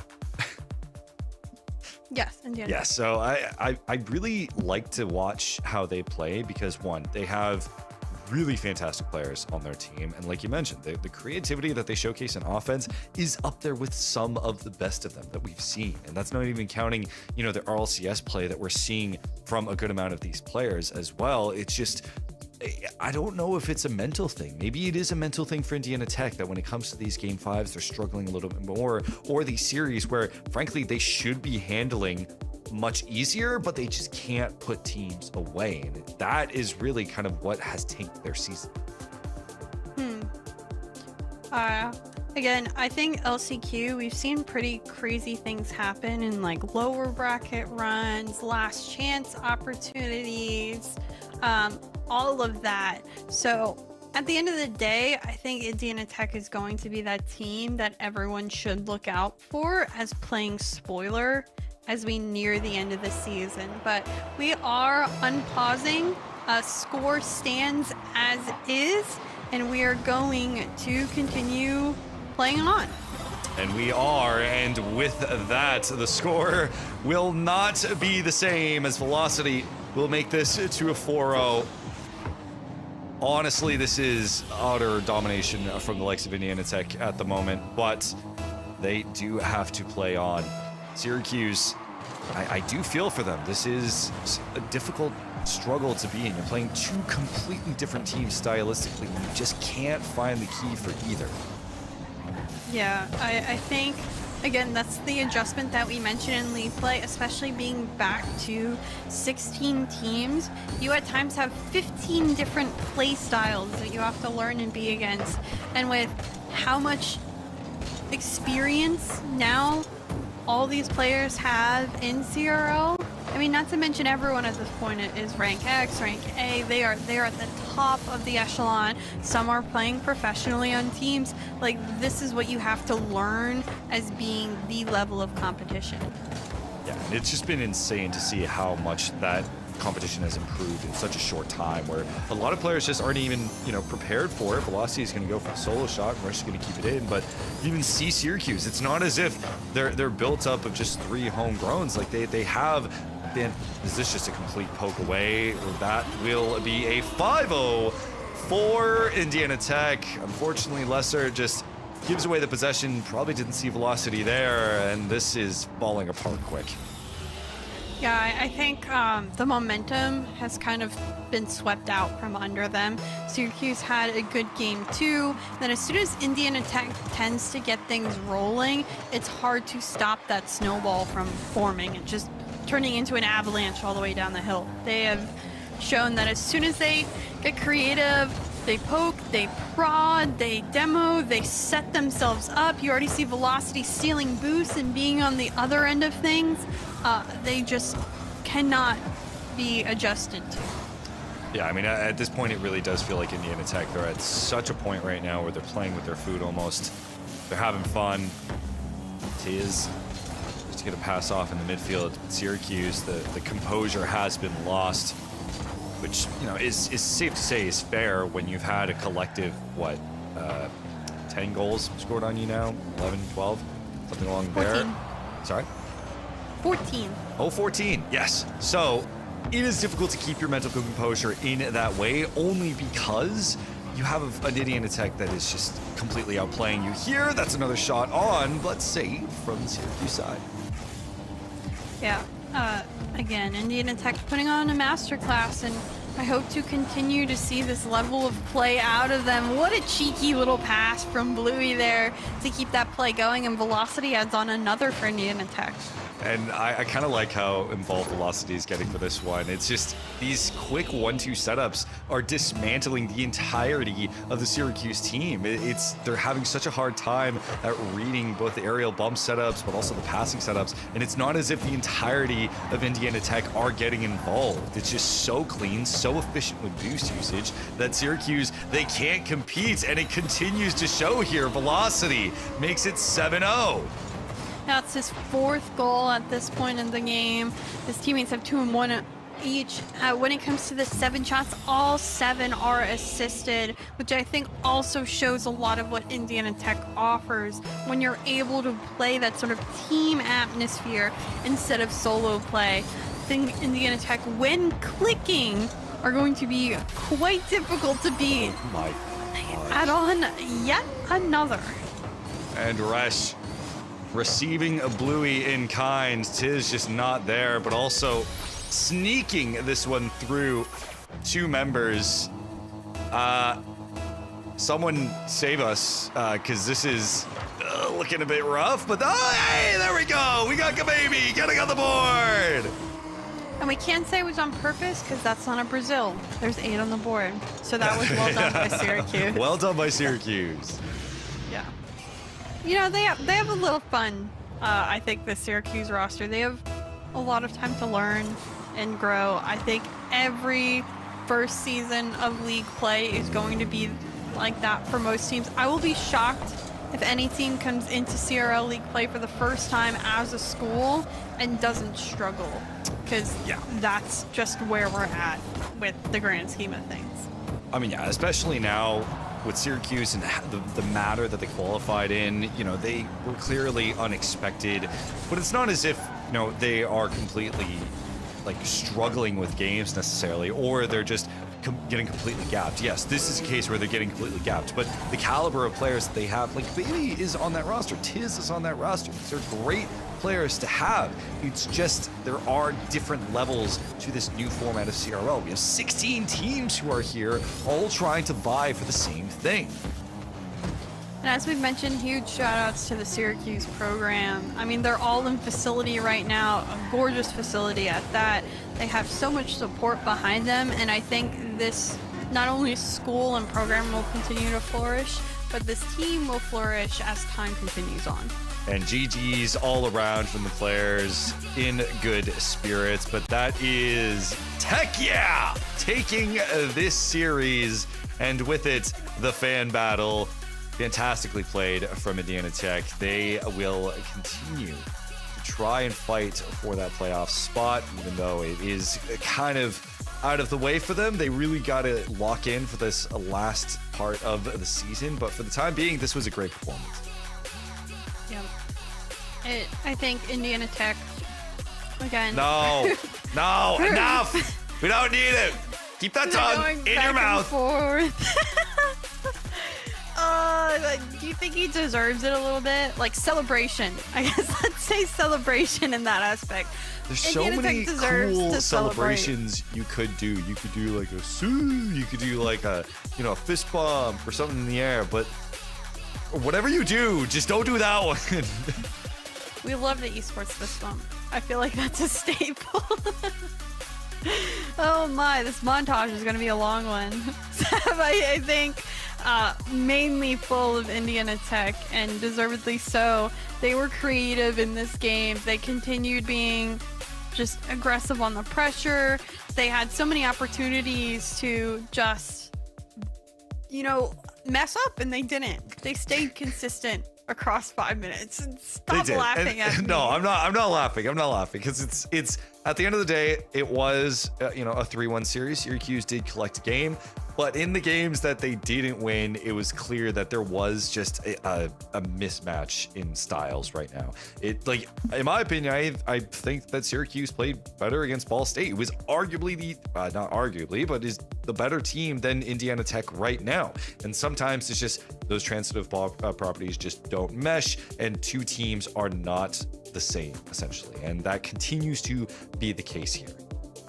Well, we're not done yet with today. We still have an interview to go and one final series. So you guys stay tuned, and we'll be right back with Collegiate Rocket League on the main Rocket League channel.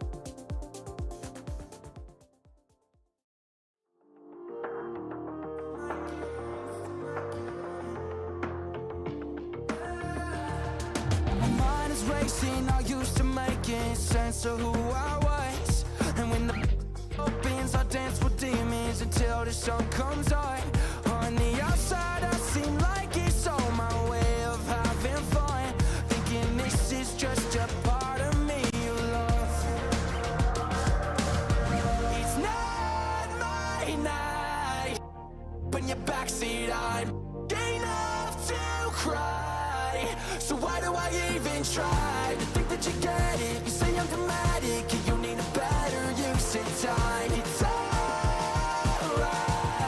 if you're walking away tonight.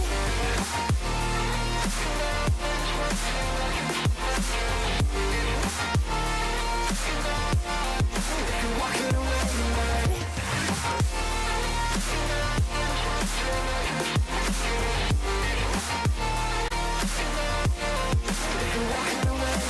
All my judgment is next to nothing. It made me realize instead of finding something, I'm pushing buttons like it's my state of mind. All you're hearing are my lame excuses. Got every reason why. Thinking how you want me in your life. Yeah, it's not my night. Up in your backseat, I'm enough to cry. So why do I even try to think that you get it? You say I'm dramatic, and you need a better use of time. It's alright if you're walking away tonight.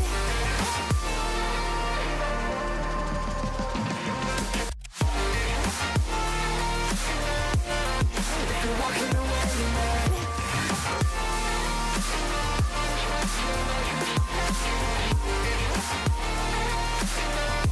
If you're walking away tonight.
Hello, welcome back, everybody, and we are back with Somber, coach for Indiana Tech, after a pretty interesting, because we had a game loss, but ultimately pretty dominant series, I would say, from Indiana Tech. Somber, how the boys feeling after that one? We're feeling good. I mean, this one was definitely on our schedule as like a kind of must-win game for us if we're not able to take the teams like Syracuse, Wichita State, some other teams that we had marked early on. If we're not able to get those wins, then we're not playing the type of Rocket League that we need to be competitive in this top 16. So I'm glad that we got the win, and I'm glad that we did it the way that we did. Yeah, and you actually are the coach, but you're a recent coach. This is not like a beginning of the semester thing. You kind of slid on in. I believe your first time coaching, correct me if I'm wrong, was at the Tri-City Slam LAN event, which you guys played pretty well within. I mean, what has been, in your opinion, kind of your input into this team and how to kind of course correct as the season has gone on? I mean, for a big chunk of it, I'm just kind of the vibes guy. They're all very quiet guys. They're not the type to, scream and pop off and fist bump. So I try to be as much energy as I can for them as well, just giving, obvious inputs into what I'm seeing in the game, what we're doing wrong, trying to just keep comms up, keep the vibe good, and make sure that they know we need to play our style of Rocket League. If we play tempo, play control, utilize our mechanics. Velo and Resh are probably two of the most mechanical players in CRL. If we can use that to our advantage and we're playing good and we're playing hot, they're able to grab some big wins. I mean, we have a pretty impressive resume with our wins, but the losses are just things that we couldn't put together. We've had some tech issues through some of them, and it is what it is at this point. But yeah, I mean, I came in pretty early semester. I did some NECC games with them, got through the second open qualifier, and then Tri-Cities was really where we all started to click. I think we had some growing pains to get through at that LAN too, that has led us to kind of start to find our identity late season here for CRL. I mean, it's great to hear. You mentioned the losses, and I think that's really the main thing that we focus on, not just because obviously how important they are to your record, but 4 losses in Game 5. If you treat those like coin flips, I mean, such a different path that Indiana Tech could have walked, but do you feel like, therefore, your record is like kind of deceptive to most people trying to view Indiana Tech in terms of your guys' quality of being able to hang in this top tier of CRL? Yeah, I mean, when I talk to people who may not be as tapped in and they're not watching games on side streams or whatever matches may be streamed by Velo or whatever it may be, they look at our losses and they're like, oh man, you guys racked up 8 losses. But to know how close a lot of those games are, and where a lot of them, if we're just able to play an extra minute of how we played throughout the rest of the game, be able to hold leads, hold aggression through the full 5 minutes, those would be wins for us. And I think it is, like you said, it's kind of deceptive of where we're at. I think that we could be pushing for that auto lock spot if things go our way, but we're in the position we're in and we're just trying to make the best of it. Yeah, and you had mentioned, you call out Velo and Resh are being some of the most mechanical players in CRL, which I would normally say is like, all right, stop glazing your team. But like, it's not inaccurate. You guys play like demons. You guys are super fast. Is that really something you guys try to focus on? Like, hey, we know you're great at just chasing down the ball and being as fast as possible. Just keep on doing that and kind of, I guess for Bluey, just kind of play off of that energy. I think a lot of it is we want to play a lot more controlled. We want to use those mechanics. It's not necessarily playing like as fast as we possibly can.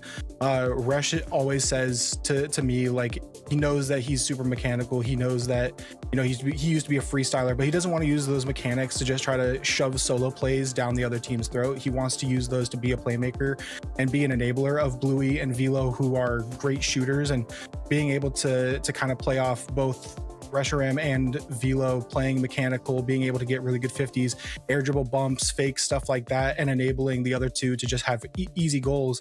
A lot of it is just playing our tempo, whatever that may be, whether it's quick, whether it's much more patient. We kind of make those game time decisions, but I think at the end of the day, our goal is always just play the tempo that works for us, not get caught up in the speed of the lobby when we play these teams where we're punching up, and play for each other and use our mechanics the best that we can. I mean, clearly it's working out so far, so wish you the best of luck with the rest of your schedule, Somber. Great to hear from you, and I want to hear from you on anyone you have a shout out for on broadcast before we let you get back to your team. I mean, biggest shout out, of course, Indiana Tech, the full roster, Velo, Bluey, Resh, Jake, and Bub behind the scenes. Absolutely loved meeting those guys at Tri-Cities, and I felt like a welcome member of the team the moment that I stepped in, so absolutely love them. Shout out to you guys on broadcast. You guys make all of this a really special part. We love listening into the predictions and the little banter before games and making sure that we can go in and prove you guys wrong whenever we can, and all the side content as well that you guys do with Champs League and the CEP that goes on to keep everyone tapped into what's going on in the community. Love that as well. And shout out my family. They're always big supporters of me. They're watching right now, so I absolutely love the support that I get from everyone, and them and my friends as well. Just big shout out to all the love that I get. See, that's the first time we've ever said, hey, do you have any shout-outs? And you mentioned everyone possible that would be supporting you. Love to hear from you, Somber. Also, nice glasses. I believe we have the exact same pair on right now. So yeah. Good to see you. Have a good rest of your night, my man. Thank you. Well, you heard it from him. Yeah, that record is not accurate to him. They are demons, and my goodness, did they show it. 7 Chicks, I felt bad after a while. It was like watching cyberbullying and being helpless to stop it. It was, that was rough. That was not what I was hoping for a number of reasons. One, I didn't predict Indiana Tech to win that. Two, why is every Syracuse series like this? They get blown out of the water for like 2 games, and then you see them claw back, and it's like, ooh, close series, they're fighting. And then they get blown out the water again. The Syracuse squad has got some consistency issues that they absolutely need to figure out. And for Indiana Tech, I would say it's not inconsistency issues. As you heard from Somber, he said it himself. This is a team that has proven themselves to contend with the best that are out there, to take wins over some of the best that are out there. It is unfortunate they are now, I'm pretty sure, mathematically eliminated from playoffs, though. So sometimes getting your best competition out of the way early is great, because then you have the hardest tests early. Other times, Chicksa, it just means that you don't get a chance at playoffs. No, and I think they mentioned a little bit they're fighting for seeding at this point, and LCQ seeding does matter a little bit at the end of the day where you end up placing, and if you may face a slightly easier opponent. I say slightly very lightly at this point. Does it really matter if you're 5th or 12th? Because I think the competition between that can almost be equal in that regard. But I did enjoy, hearing a lot from Somber and this Indiana Tech roster. I think they aren't all that meets the eye initially. So we'll see how they continue moving on forward this season. But if there's one team to watch during LCQ, it will be them. Yeah, I'm excited to see what happens with Indiana Tech at this point. And yeah, like we stated, unfortunately for them, it's looking like they're mathematically eliminated. There's also a couple other results that we have actually had go on in the background while we've been here on stream. A reminder to everybody at home, these are not the only games that get played in CRL. We've got a whole league play system of a myriad of different games, including Winthrop. Winthrop have now found themselves at the very top of the table with an 8-3 overall record and a +13 differential. And just underneath them in 6th place, West Virginia, the other team that we're about to watch, has crept its way on up. Seb, they are finally starting to prove themselves to be of the upper echelon of CRL after maybe some questions if they were still there. I'm still holding my breath, I think. They got some decent wins. They are looking better and better, but I think they still, personally to me anyway, have some ways to go before we can really see them, take the likes of Northwoods, of your St. Clairs, and especially your Winthrops. I think that the matchups that they have, I want to see more of. I want to see more consistency from them, but this is a great turnaround from them. That is the most important thing. Considering what we saw at the start of the season, almost all of us, we essentially wrote them off, but now we're starting to see them get warmed up, and it might just be at the perfect time. Unfortunately for a couple other teams, their time has passed, to put it simply. We have our first 3 eliminated teams from playoffs here in Indiana Tech, Wichita State, and Syracuse, 2 of the teams that you just saw play, alongside Wichita State, which has let's say performed how we expected, Taco, but we were still hopeful that maybe this team would rise above said expectations. It's tough because what you see out of Syracuse is exactly what you see from a lot of squads. They play really well in a certain game, or they eke out a victory of a game or 2 against a top team, but then can you actually maintain it? Rocket League is such a brutal esport mainly because you can play 4 minutes and 59 seconds of flawless Rocket League, but if you miss a single aerial or you take a bad 50, that can cost the game. And CRL is full of moments like that, where you're playing against teams that it's like, I don't know if I have this read. Well, what's the worst that can happen? Oh, they double tapped it immediately. Like, it's just like so punishing. And I think Wichita State and Syracuse are in the brunt of that. that mainly. Indiana Tech, we saw them have good results, but all those game 5s come back to bite you. You heard it from Somber. They were just saying, yeah, I don't think it's accurate to us, but hey, we're going to fight for seeding, and we'll surprise everyone in the LCQ. They still got a chance in the LCQ, but the two teams ahead of us are fighting for playoffs. It is Winthrop versus West Virginia time, and Winthrop, the #1 team in CRL right now. You can argue where you would probably put them on the power rankings list if you believe that they deserve that #1 spot, or should they be second, third, fourth, wherever you might place them. But as of this moment, they are the #1 team on the table going up against the #6 team on the table, and there's a little bit extra that comes into this one. Not only is this obviously a bit of a rivalry to find yourself a position in the playoffs, but it's two teams that have already played on the day and put up some impressive results. WVU, like we said, are now 6-4 due to a win over Indiana Tech, the team that we just saw, and a win over Baylor. That one is pretty significant considering Baylor, well, I don't really know where to place them right now, but it's definitely a high caliber team. On the other side, for Winthrop, though, they just took a win over Ball State, another middle of the pack to upper echelon team. So, Chicksa, things are getting spicy. This is two teams on a hot streak, but for one of them, it has to end. Yeah, I gotta admit, it's interesting to find that West Virginia has kind of crept in, and we mentioned pretty deeply down the line of league play that we just saw. There's still possible for teams to sneak into that 4th spot. Winthrop pretty much secures themselves. I don't want to say 100%, but they really heavily secure themselves in the top 4 with this victory here. So there's a lot on the line if they can do just that.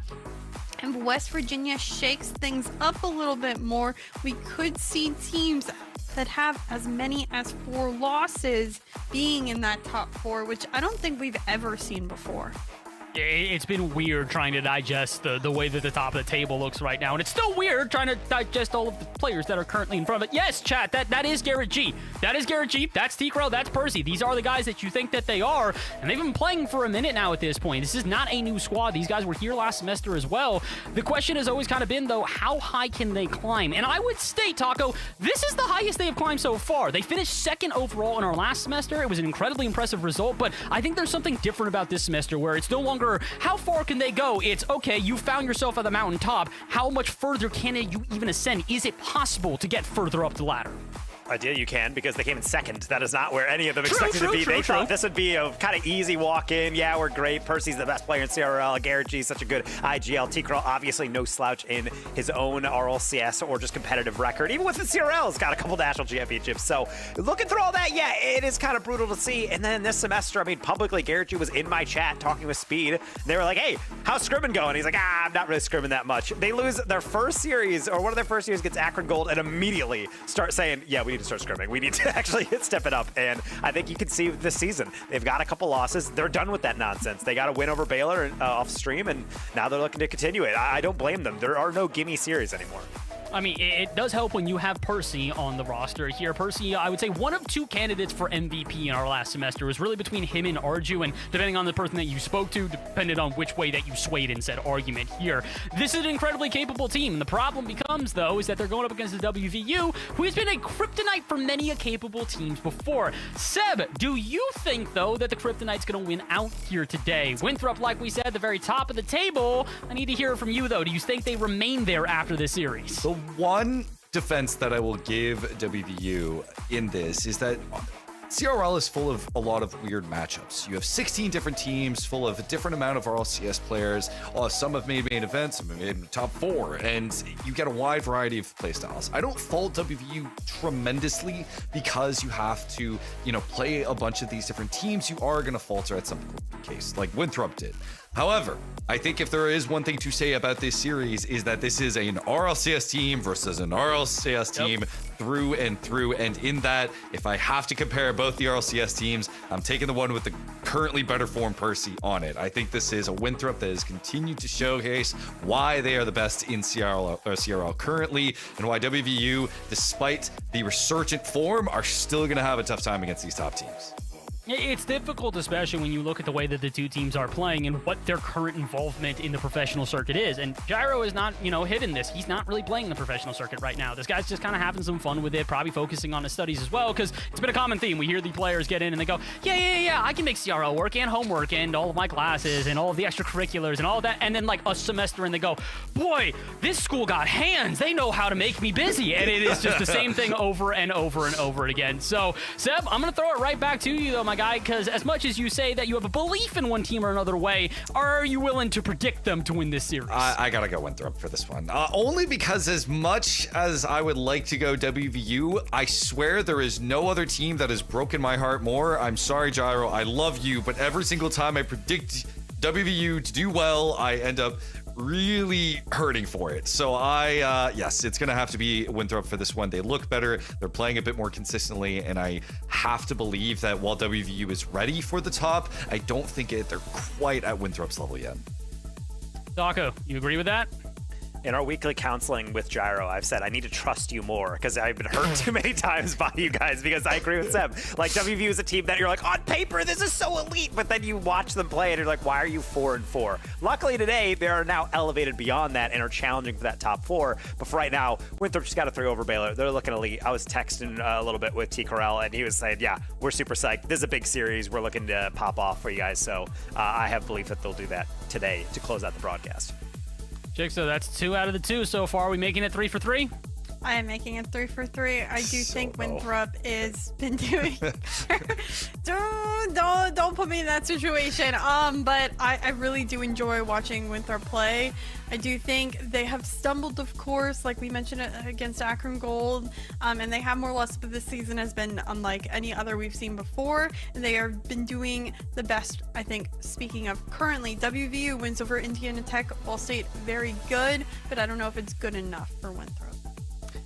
Well, unfortunately for WVU, Novanta is not on today's show, nor is Boris, so they are not going to have their hyper fanboys change the sweep here on the desk. We're going 4 for 4 on Winthrop, which, look, I'll be real here. You guys have made the points about Winthrop, and I agree with them across the board. The only problem is this has happened to WVU so many times, where they get unanimously voted against and then have the upset of the season, which is crazy to state because in times past, this would be upset of the season. To take down Winthrop, even as a well-ranked team, you would probably expect that.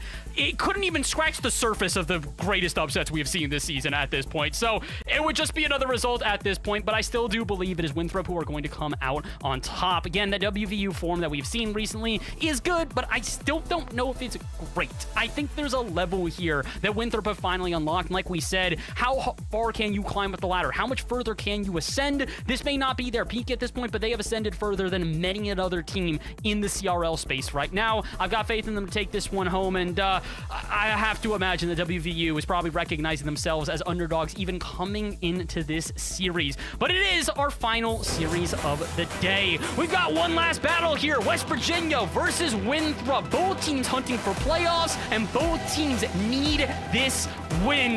Let's get it started. Our final series of the day starts right now. 2 teams undefeated on the day, and 2 of the best rosters on paper that we have in CRL. But, of course, series are not won on paper. They're earned in the digital arena. It's the marquee match of CRL Sunday. Mountaineers, Eagles, Chicksa. Let's get it. You know, most people may have not been excited for this matchup when we started off today, but they better be excited now. These 2 amped up the stakes that much more as the show was going on, and that's just how crazy this season truly has been. And just like that, WVU amped up the stakes in the first 2 seconds. That's right off the practice ground, and that's why you do online free play, so you can practice some kickoffs. Perfectly timed. Cosmic and Gyro with a combination. Winthrop immediately put on notice. I think shocking doesn't even say enough at this point. Already a demo off of kickoff. T. Carell off the corner looking to get that goal back for Winthrop that much quicker, but a great clear out. Matt shot wide, and for now it's just pressure. Does get a demo. Gyro, I think, caught a little off guard. Garrett G chasing him. The pass over to T. Carell just too hard, maybe not as well communicated. Both these teams from the 0 second mark need to be 100%, 110% fully focused. Yeah, like he had that extra 10% because I was going to call you on that. I'm like, I think they need even more than 100% sometimes in some of these games. It can be some narrow margins, and Cosmic certainly knows that. Formerly one of the best that NA had to offer in the 1v1 arena. He's trying to show off his skills. Maybe on a pre-jump with Gyro will only get it clear, but at the very least, I think possession will be coming at a premium in this series. I think it's just crazy to see, as this is our 4th series of the day, the speed difference in the way these teams are playing and predicting one another before the play even happens. You're getting pre-jumps, you're getting well-done mechanics, you're having boost, and you're seeing all the little things that make them at the top of current league play standings and the top talent in CRL that has to offer. So as we continue through this one, I'm curious to see how both will adapt to one another. Someone's going to have to make a move again, or we'll just stay at 1-0, but I highly doubt that's going to happen. This one off the post. What a save by Cosmic! Honestly, a lot of times we say, well, you got to get through all 3 players. That one they actually did, because somehow that is going to be saved by the very last line of defense. Cosmic getting that save away, and Winthrop's got to be shaking their head, but they have to be able to keep their head high as well, because still a lot of game to play, despite Garrett looking a little desperate, chasing down that read, not able to get it. But how about Percy on the back end? Matt trying to trail up, but Gyro had it read the whole way through. Now he's upfield looking for a skim, high touch, maybe leave it to Cosmic, beat past on the near side, bounce middle, and Percy somehow getting that bounce read. Now, I gotta say, I know we've only watched these teams for just over 2 minutes now, but Cosmic is oozing confidence. I think it's just the aura at this point, but you gotta see the way his car moves has been quite interesting to watch. He is jumping confidently and ready for these plays, and that just brings a whole different scenario. What a pinch by Percy. Even gets the follow-up out to Garrett G, who has some boost, plays it off the corner, gets an extra touch, and still puts on more. Saved here by Matt, and Cosmic able to send it a little bit away with that 50, but only with a little bit of support from his teammate. And right now you can see Winthrop starting to knock on that door despite only having 4 shots. In fact, both teams only registering 4 shots, just showing how much of this is competing in the midfield. But there might be a little bit of a breakaway if Percy's not careful. He's going to hand that one off to Garrett. He's going to clatter into his post, and with a demo downfield, there's no help from T. Corral available. Cosmic's going to dunk, and immediately try to challenge this one, just going for bumps at this point, as it's almost in the realm of clock management for WVU to close this out this game 1. TKRL jumping for this one. All 3 players of Winthrop in the same corner. That shot even arguably on target, but it is 50 away. Gyro opportunity shot saved away by Percy. Follow up here for Cosmic, keeps it to himself off the backboard, gets a bump, but can't do much more than that. Matt will have to retreat. Nice touch off the corner. Difficult red. One-on-one with Garrett G. Just takes it underneath and to the right, and Matt wins the 1v1. Matt had the Garrett G brain in his hands. He's like, you don't know what I'm doing, so I'm just going to fake you out. And with a little bit of a side wave dash to secure that finish. That is ice cold from Matt, knowing this game was still in the balance, but a little bit of insurance goes a long way against a team as confident as Winthrop. Cosmic also trying to kickstart things with a decent flick. Percy on no boost already in a sticky situation. I think this is some of the best play that we've ever seen out of WVU, especially so early on in the series. I think we can tell, and the audience can tell, that they've all played games today. They look as if they've been warm, and they've been continuing to play as best as possible. I mean, between the two, only WVU, I think, has dropped a single game between their 2 series. And of course, Winthrop has also swept, so they are just confident is definitely the biggest word, and you're seeing that with each movement. As time's ticking down, of course, Winthrop on the back foot. They need 2 goals in order to tie up this one, and they do not have enough time remaining, I think, at this point to make up that gap.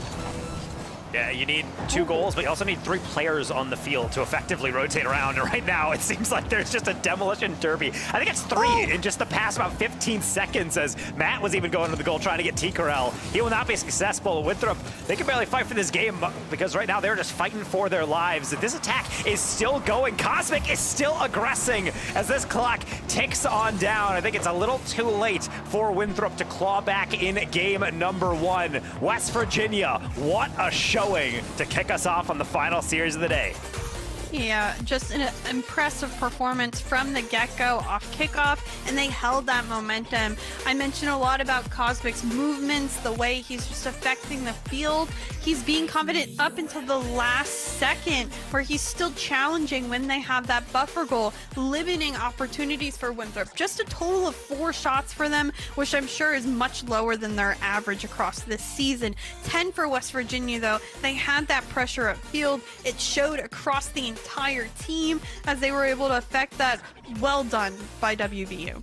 Yeah, I think that very first goal, 4 seconds and off the kickoff, it kind of just like is the foreshadowing of, oh, this is not the usual WVU that we're used to watching, because we had talked to Cosmic. He's been in chats when we've been doing power rankings or just in different streams around the scene. Whenever we ask him, like, hey, how are the boys feeling? He's like, we're not really clicking right now. They look like they are on the same wavelength to the point of it's like a hive mind. They were pre-jumping everything. They're on top of rotations. They're not doubling. They're getting saves even when they're all triple committing. Like that goal line save Cosmic was able to muster up earlier. If they can keep this up, this is a dangerous, dangerous team. I'm sure Winthrop kind of taking a breath a little bit, leaning back in their chairs and saying, okay, we got to figure out something, because that was looking a little sloppy. Forbidden Temple is a chance for them to maybe course correct and play like the Winthrop that we're expecting, the #1 team in league play as of right now.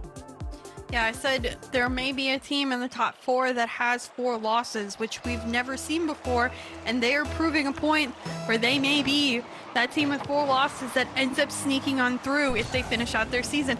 Winthrop equally as much. If they drop this one and still win out the rest of them, they're at 4 losses. It's just wild to me that we truly don't have an undefeated team or a true #1 at this point in the season. You can argue as much as you may, but nobody is truly at that top spot right now. No, and no one is guaranteed, as you mentioned. So many teams in the top 4. We even did a retrospective a couple days ago of just looking back at all of the different games that we've seen across CRL history. We've never seen this many teams with this many losses in the top 4, but it just shows you got to earn everything. WVU coming in nailing even record at the start of the day, and now has a chance to go 7-4, 3 wins, and they got to earn it on the goal line yet again, saved off the post and out. Great rotations by Matt and Gyro, who have limited boost but still impact the field. Take some time, just end up playing this upfield. Matt trying to put that angle through, but Percy is in the way, preventing it. Cosmic taking time, flick here, even again low on boost, managing to impact the play at field. Challenge here, Matt can't get to it. Just like that, cleared away in space for Winthrop upfield. Cosmic ever going to be trustworthy on those 50s, but also knows when someone's going to chow and when he's not going to. No boost, but he'll stay at least close by it. T. Corral going to get 50 into oblivion. Garrett also read by Gyro upfield. No real pressure, but another 50, I'm sure, cooking up that Percy did not quite read in time. All that leads, though, to Garrett. Wide open, flip reset, can't beat out Cosmic. And on the follow through, able to just have T. Corral smack that forward for his own follow. Gotta admit, I know the pros and all these players didn't need the flip reset, but I think it's pretty satisfying for us to watch when they collect one. Just shows how consistent they can be. Beautiful pass from Matt down to Cosmic, and Cosmic placing that high enough as T. Corral falls from the backboard. And what an adjustment. He was coming from basically the back corner. That was not a lateral move. He basically had to go diagonal and then keep flicking that with power to beat out the defender. Excellent job again from WVU. They're continuing to cook and off kickoff. If not for T. Corral, could have gotten even worse. Matt will not be beaten as the 3rd man. WVU trying to click and trying to really keep on this pressure, setting up camp in the Winthrop half. I gotta admit, I'm not liking our sweep desk prediction. I feel like we're going to be a meme if this continues. With how well WVU is playing, they're on a whole nother level today. One that we've seen out of them in the past. We've asked if they could recreate, and sometimes they just haven't. They've disappointed us. To be frank, I think we talked a little bit about it. They just haven't been as on in the past, but today they're looking quite good, and this pass to Percy up the backboard isn't as good as what's needed. Winthrop still struggling to score. T-Corral up on this one. Garrett G, some boost, sneaks it in, but Matt saves it at the goal line. Excellent job by Matt, and even better because he's got the counterattack Gyro was looking for, and Garrett has to really size that one up just to make sure it is wide. Although that's really all he's going to be able to do. Limited boosts have really been something that Winthrop has struggled with because WVU is playing for sheer pace, and if you're not expending your tank to keep up, then Winthrop might get left behind. They also have to keep in mind that, yes, you do need to panic a little bit, but not too much. Just one goal equalizes things, and who knows when it can come to fruition. Maybe right here from T, trying to kickstart things, but with only so much in the tank, just has to lob it high and hope for the best. Yeah, I echo the let's not be too hasty with things. We've seen teams even score at the 0-second mark with extended play to tie up games. They have to be careful. I think ultimately letting a goal go in is much more to their detriment than taking more time to score one themselves. A double commit there between two. T-Corral a little off his footing, but still manages to jump and get the save that's needed. Low on boost other than Garrett G, who does take over and get the clear out upfield. But right now, boost, recollection, they have to collect their thoughts and try again as Winthrop has struggled to get upfield. Excellent touch by Gyro. Gyro's looked locked in. I mean, you'd mentioned that they definitely looked warmed up, but every touch is clean. All their pass-throughs are solid, and honestly, also just their field awareness. Look at Cosmic, how many times he's fake challenge, forced Winthrop to dive in, use a flip, and then be able to then set up for the follow-through. Gyro's also trying to spike it through on his own, but Percy's able to intercept as we enter the final minute checks of game 2, and still Winthrop really desperately searching. Only 5 shots. This is trying to be a 6 as the charm, and yet Matt is still there to swipe it away. Good patience out of Gyro. Almost looked like he was going to commit, stayed in net and save that one. Percy off the ceiling, though, looking for some heroics. T-Corral with the demo may give some extra time, but he's just a little too far through. Slow to this one. Gyro pokes it out away fast enough, and Cosmic extends upfield even again on limited boost. 10 seconds left on the clock. Cosmic and the rest of WVU still pushing pressure. Can Percy extend this one upfield and get it up the wall? It is here with 0 seconds left on the clock. Matt trying to send it down, wins it on that 50. WVU up in this series in 2-0 fashion. This is the moment where all the analysts collectively gulp and say, uh-oh, because this is not looking great for our prediction. But hey, Winthrop has win in the name. You have to go with them. Or also because they're the #1 team in league play. And right now, it is not looking great. You can look at the scoreline and say, well, these aren't blowouts. But I would say in terms of play style, I would disagree, Chicksa. West Virginia has looked in control despite the goal line saves. They never really look that panicked. And I think Winthrop right now, that's their biggest concern. How do we kind of make this team falter? Yeah, I keep wanting to compliment each individual player on WVU because I truly think it's some of the best we've seen out of them each individually. Matt's making such patient decisions, not rushing things, solid with his mechanics and where he needs to be. The field awareness of Cosmic and taking time and patience and still following up on plays to be that nuisance figure upfield. And Gyro always so solid, well thought out. I think just has a ton of experience behind him. Probably similar to that of Garrett G, and that in professional play, that he is calm, cool, and collected, and you're seeing those decisions and melding his teammates together when he needs to. Winthrop has just not figured out how to pop off. No one's had the hot hand yet. We've called out Percy before in the past as being someone who could be MVP potential. I haven't seen enough out of Percy today. Someone needs to step up, or else they are about to get swept being at the #1 seed. Yeah, Angel, former starter for WVU in prior semesters, now turned coach. He's got the boys dialed in. One thing I like about it is that they're playing fast, but it's not disorganized. It's not like chickens with their head cut off, just rushing around on the ball. Everyone's playing a role. They're following, throwing demos, and most importantly, controlling the boost and the mechanics. How about a backboard? Not going to find it, Gyro. Easy put back up until Garrett had his say. A wonderful save, but that's of course not the scenario that they want to be in right now. Unfortunately, Cosmic out of boost, can't make more on that play. This one pops out. Gyro, great recovery to come back to that ball and allow it to be saved. Granted, Matt still has a difficult 50 to get through, and he does get through 2 even at that, and a 3rd even needed by Percy, who tries to come back, attack this one. Garrett G shot on target, but saved away yet again. Percy liked the lay down, but Cosmic saw it coming. Nice to jump in right at the last moment. as another 50 will ricochet around. Another chance for Winthrop. 2 players going at it, but maybe just to try to sow some chaos. Matt doesn't seem really too concerned about it. Neither does Cosmic. Another combination that'll just lob softly into the midfield, and the pressure will be maintained. Matt, I mean, I'm noticing even WVU, they're not even fully rotating sometimes. They will half rotate just to keep pressure going. That's how confident they are in their movement. Matt off the sidewall, a great challenge. We'll get a follow-up touch here and even steals that boost. More of a nuisance. Double commit by the likes of Winthrop, but Percy has a nice clear of field. Cosmic difficult touch. Tikaro looking for a bump on Matt, doesn't find contact. This one just too far away. Garrett G waiting for the pass, can't find one. Tries to get to that ball, but again, beat out by the force of WVU for that clear. Yeah, the force is a great way to describe how WVU are playing right now, especially because they seem to be blowing by all these challenges and obstacles. Maybe not all of them, as Tikaro will at least get a well-won read, and Garrett showing that experience, not going to challenge that first one. Now flicking it deep, trying to catch up to it, but that bump did a lot of damage. Gyro will eventually get that clear for Percy, only to lay down his life to get another shot downfield. Matt, a great touch, extends it past one, but Garrett up now. Didn't get a flip, but does get a second 50.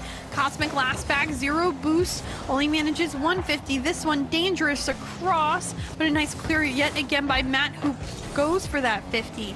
Gyro picks this one up. T. Carell up early, challenges and puts it into the corner. Cosmic there, but unfortunately that touch goes into his teammate, but look at Matt to rotate through and save that play that could have been detrimental.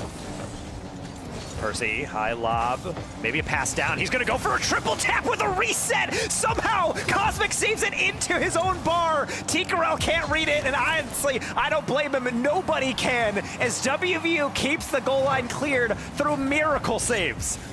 I don't know how that was out, and yet still continues to be out. These are some of the best attempts we've seen from Winthrop all series long, and yet still they aren't rewarded. This one dropping dangerously in front of net. T. Carell doesn't find the angle, and Gyro up early out of boost does touch this one over to Percy. Quick shot, Cosmic there again. T. Carell taking this off the ceiling, trying to play fast with it, finds this 50, but Cosmic in there, and look how far he extends that touch forward to relieve the pressure. And honestly, that was the best stint of offense we've seen from Winthrop, and yet it still didn't yield any results. It's got to hurt, but that's why you have to have a tough mental, especially a short memory, because you got to build up for the next one. Tikra left alone. He has to buy some time and does so superbly. That's going to get past Cosmic, as he will therefore hand it off to Percy, who will also get torched. As it seems like Winthrop has enough to get forward, but they use all their boost on the recovery, and then when they get into offense, it's kind of just dish and then rotate back out. Yeah, Gyro quickly contesting Garrett G's touch and stays to pop this one up. Touch here by Cosmic. It goes a little too wide past the goal line. So Matt sends this all the way back, steals all that boost, and takes his time off the ceiling. 51 by T. Carell, still 0-0 scoreline with 40 seconds left on the clock. Cosmic mounting a quick shot after that ball bounced down, and Percy now opportunity. Clears of field, chases this one, but Matt collects it first. T, nice 50. A lot of commotion as Cosmic will actually beat Percy. He was going full in on that read, and Garrett's trying to make sure nothing bad happens on the deflection. It will go from east to west across the field, but ultimately Percy can only get so much of a clear. T needs a save and just barely gets a pixel on that. Cosmic up with just enough boost to touch this one. Matt there, Gyro waiting patiently in midfield. Matt trying to do something, but Garrett G did indeed get the 50 needed, bouncing dangerously in front of net. Garrett going for a bump, but this huge clear up field off all the walls. Great read by Percy. That will touch, and we see overtime scoreless. Well, not often something you hear about Winthrop trying to keep the reverse sweep hopes alive to be able to take this series, but W knows this is huge for head-to-head, but more importantly for that differential and also bragging rights, which you all know high-level players love to be able to flaunt over each other. Cosmic wants that boost steal at the very least, but that's one thing he will not get.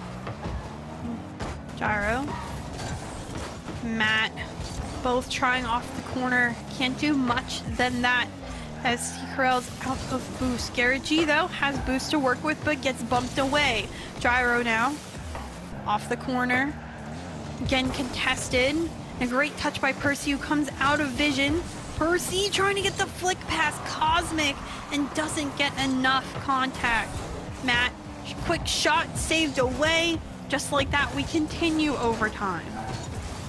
And we'll see Garrett go up quickly to meet Gyro, and well met as that challenge needed to happen. But now, who's going to mark that pass middle? Cosmic's lurking, and yet a pinch from Matt will not find him, but it does keep the attack at least a little bit interesting despite a bump. Cosmic's off the ceiling. He might even have a flip. He's not going to use it if that was in the back pocket. W searching, but definitely the best we've seen defensively as well from Winthrop. They're holding up better and just trying to build up that barrier and waiting for the springboard to launch on forward. I think the biggest thing is challenges so far are going more the way of WVU.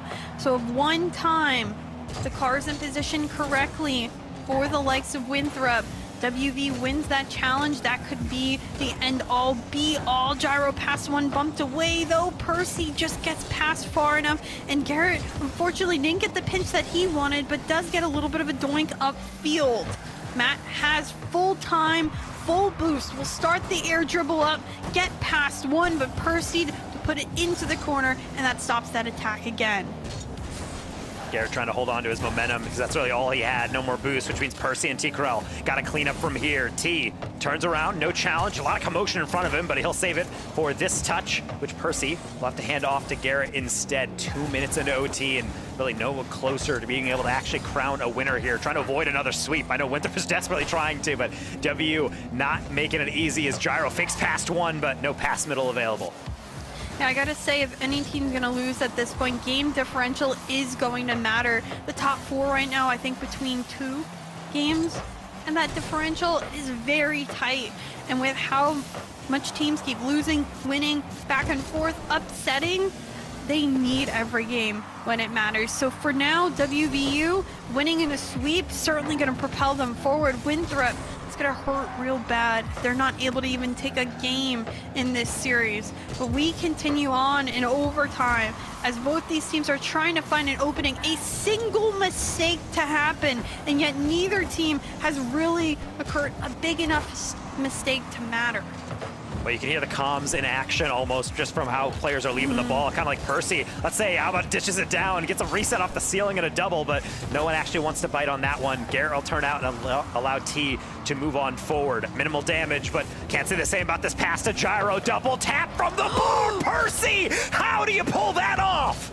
You gotta say, he's been MVP performance before, and that's just as much what saves them with goals. T. Corral now trying to make matters upfield. Percy's shot saved by Cosmic, and still T just doing his best to stall. Matt wins this 50. Garrett G, T. Corral both demoed, and Percy is last back and has to buy time as they respawn. Back with 2 teammates he is, and somehow that one did not fall the way of WVU, even if that's the best opportunity we've seen across overtime. Well, you know what they say, 15th time isn't the charm, though, for West Virginia, as they have tried their best to everybody on 5 shots, and now Winthrop on minimal defenders. Matt gets it past, but well off target.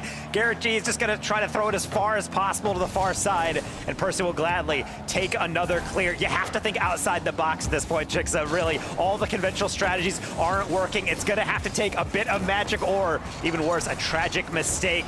No one wants to make it, though. Percy trying to force one. T. Corral lurking in the corner. Flip reset on the catch. You will not fool Cosmic with that.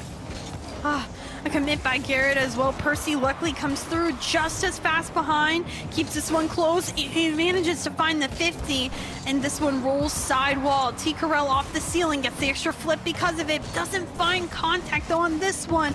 Garrett G towards the back wall, and Gyro there again, perfectly placed to win those 50s and take time, steal some boost, needs to be contested, and keeps drawing in the defense, but this one bounces just a little bit too far. Off the backboard of WVU.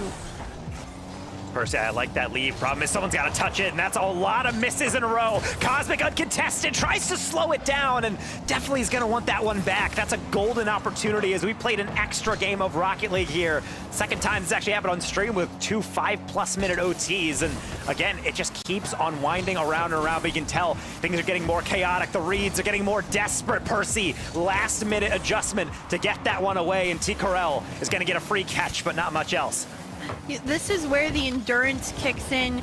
It's odd for games to be longer than, 7-ish minutes for Rocket League. When they get into this is where your vision and your patience and everything starts to slip. Things start to blur together. You're moving faster than your fingers could even really process with your brain, and everything starts to fall apart. This is where you often see mistakes instead of phenomenal opportunities that come about. So it's interesting to note what may truly happen, what might be atrocious, as we mentioned, or it could be really solid. But again, I think frustration right now for Winthrop, probably more so than WVU, is occurring. They haven't been able to lead really in this series. They haven't done what's needed. WVU, again, knocking on the door, has continued to prove that they are just too difficult to be against. And Cosmic into the corner. We go again with more opportunities. I'd have to think these players, their shirts, their jerseys that they're wearing, it's more sweat than cloth at this point, I'd have to think, because this is ridiculously fast gameplay. And you could say it's a bit unorganized, but you kind of have to. You're playing off half instinct and half faith that you're going to get that read forward and trust your teammates can dish something to you, kind of like with a demo. And Gyro with a catch. Percy knows where that was going. He's going to slowly escort that one to the corner and then back into midfield. The sidewall read by Cosmic. Garrett there takes it up, but Cosmic sends it towards the other corner. See Corell sends it forward. Matt waiting there. 50. It goes underneath. This one still deflected at the goal line and touched away by Gyro. Matt going up against Garrett G, but Garrett does indeed take it from the sidewall. It takes time, just puts a shot on target. Easily saved by Gyro, but Percy, good follow through. And Winthrop, some extended time on offense. Percy, again, off center field, but a quick touch sends this back into WVU's hands. Garrett, solid 50 to hold things up, and that's saying something when you're going up against the ones professional in Cosmic. However, Gyro is lurking as the third layer, as it's hard to get this ball off of WVU, especially when they're trying to play for the small ball. No 50 is going to work out, and no Percy to be had on the field. Gyro again trying to flex his mechs. He's been doing that all series long, and yet Winthrop seems to have his number as we're approaching unbelievably 10 minutes of overtime played here in Game 3. I know, I think my vision's blurring likely as much as they are. I know I need to talk about the game, but at the same time I want to spectate because I know something's going to happen. It has to happen. This game needs to end at one point or another. Gyro shot underneath, the follow through from Matt initially, and WVU sweep #1 seeded Winthrop. Oh, that's so brutal. Garrett pre-flips before he needed to. I think he was in his own head. He didn't know what way to predict, and unfortunately, it goes right on top of the captain's head. West Virginia, how about that for a statement? 3-0 sweep over Winthrop. The Mountaineers, they're so back. Oh my goodness. That meme of us, totally gonna be made. That's okay though. That was incredible of a series. I mean, shout out Cosmic's background too. That's a sick backdrop in the camera. Ooh. But I mean, they are just chill. They are calm. They are confident. That is some of the best play that I've seen out of WVU in quite some time. We talked about how many times they could have been, should have been, were ranked #1 on pre-predictions, fell drastically, and now here they are sitting 7-4 after starting 4-4 today. And now Winthrop also sitting at 7-4 in a drastic change of events.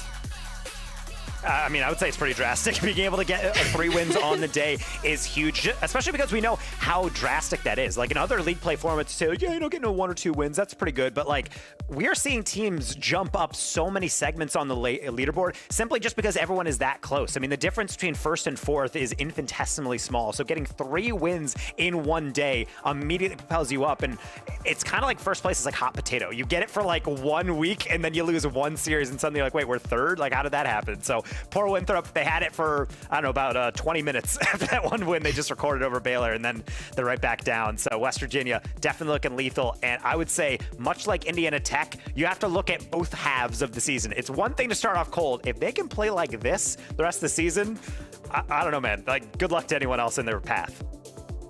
Yeah, I truly do not know where this WVU came out of, like in such convincing fashion too. We talk about upsets and happening, but a 3-0 sweep against Winthrop is certainly something that I wouldn't have predicted. Did I think it was going to go likely game 4, game 5? Yes. With how hot both of these teams were today, yeah. But the fact that it went in 3, I think is out of the realm of understanding for me. Truly, maybe the desk will better understand. Why don't we bring back in Bass and Seb, and maybe they can make the world of CRL league play more understandable. No. I got nothing Dang. for that one. I'm gonna be real with you. Not only was that not the back and forth we anticipated, I don't know if you guys noticed, that was a perfect sweep. They didn't give up a goal. That was a perfect sweep against Winthrop. Again, the team that we said was at the very top of the table coming into this one. Seb, I mean, you and I in the background were trying to digest this, trying to figure out, is this Winthrop looking off? Is this WVU that are finally on fire? And I don't know if you came to a conclusion, but I'm still a little bit curious and a little bit confused by what we just witnessed. I think this is the purest case of we had the caster curse. Which, yeah, we did that. Thanks, Yep. Desk. Appreciate that. I mean, you were pointing at Garrett a lot. There was times where you know, our boy looked a little sleepy. I don't know how many times. You could probably count on one hand how many times he's been perfect swept in his career, but that was not, I think, a Garrett G that we're used to seeing. This was also, I think, WVU firing on all cylinders. We saw Gyro make fantastic plays. It's not as if Percy wasn't involved. We saw a fantastic save out of him. I believe it was in game 2 when Gyro was going for a double tap and Percy was the last man back. But this is a case of WVU peaking at the perfect time and just completely throwing your predictions out the window. So everyone have a good luck making your rankings, because this next week's going to be fun. Yeah. I don't want to do it, man. I don't want to have to stand up there and admit that my rankings were not only wrong, but that I don't even know what the rankings should look like at this point. It makes no sense, honestly. And the parity that we were seeing at this point, as much as it is painful for us to try to rank and digest, I mean, Taco, it is also made for arguably the most entertaining season of CRL we've ever had.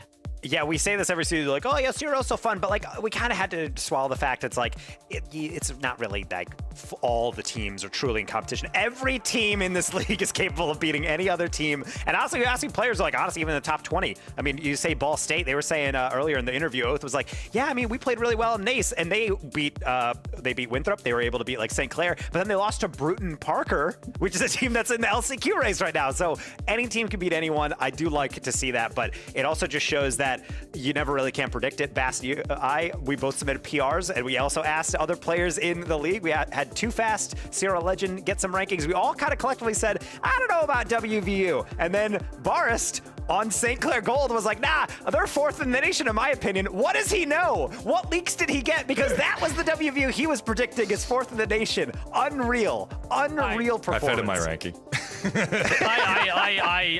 I don't have words to describe the series, so maybe one of the players can do us a favor and do that instead. We've got Gyro on the line here for our interview for our final series of the day. Gyro, it's always good to talk to you, bud. How we feeling after that win?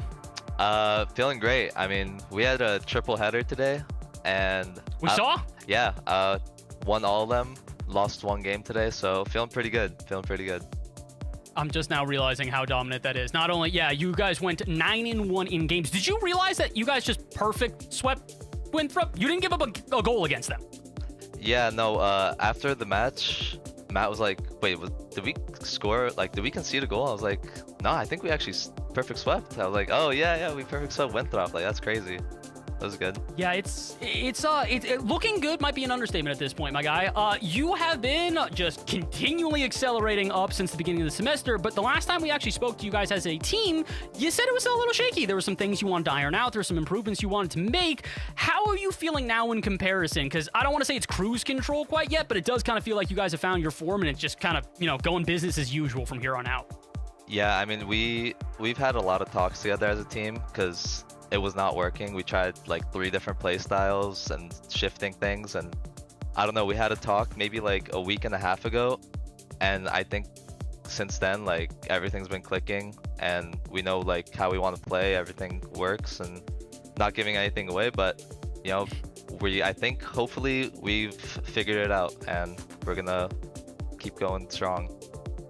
I mean, you guys look strong, and again, not to poke and prod too much about the differences and the adaptations you've made, but you've had some different rosters at WVU, including without Cosmic. Now the addition of him, how does it feel versus previous rosters? Obviously, like I said, you don't have to give me all the details about what makes Cosmic work so well in this team, but just a couple of notes would be great.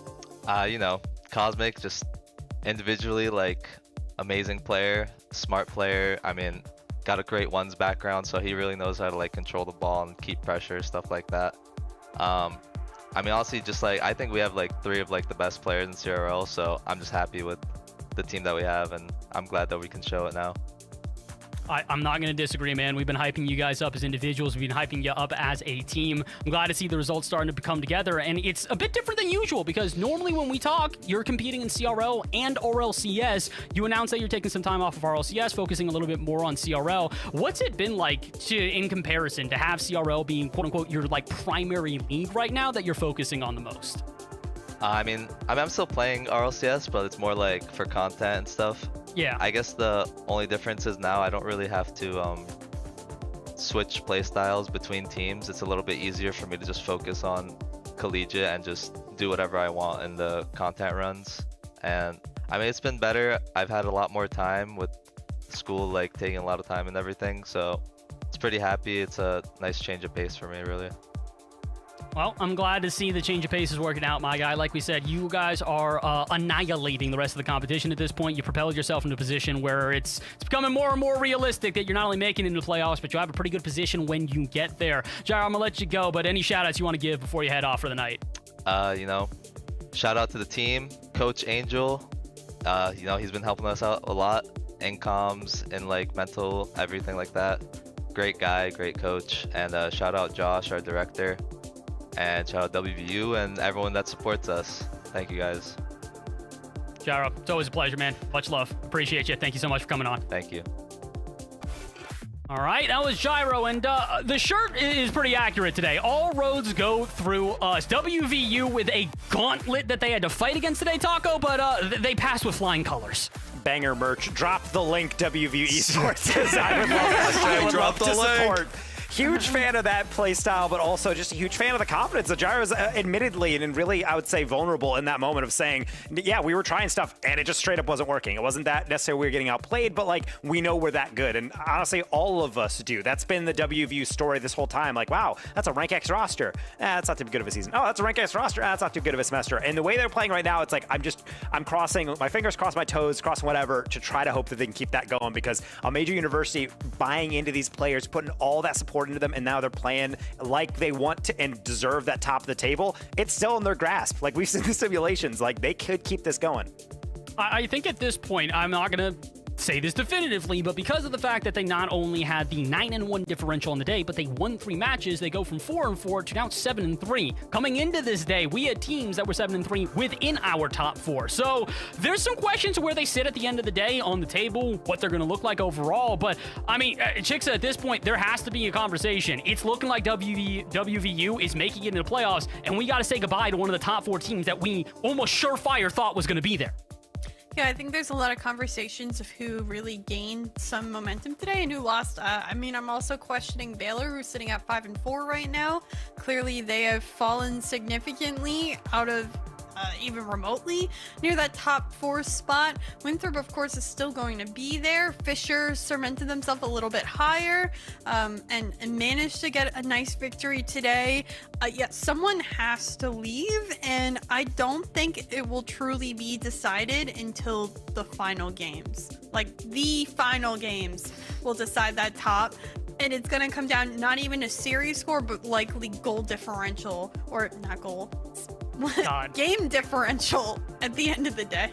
Dude, I can't wait for this. I'm so ready for it. So let's keep on keeping on at this point. Let's talk a little bit about the results that we did see today. I know we've alluded to a lot of them and spoken about them, but for those of us who have not been here for the full broadcast, we have had mostly sweeps. Fisher 3-0 over Akron Blue, Ball State 3-0 over Syracuse. Hughes does bounce back just a little bit against Indiana Tech and are able to get at least one game. But that is the only non-sweep we have today as we close out with West Virginia over Winthrop. And Seb, even looking back at this, it's still hard to digest the fact that this is what we got today, and it was so one-sided the whole way through. I mean, I feel bad because it's like, we obviously want to give everyone entertaining matches, and we were expecting a good match out of Akron and Fisher, and then Fisher just dominates. We were expecting a good match out of Syracuse and Ball State, and then Ball State just runs away with it. And then Indiana Tech, literally Taco and I were in the green room. It's like, this one's going to deliver. This one's going to go to Game 5 because it's Indiana Tech. They always go to Game 5.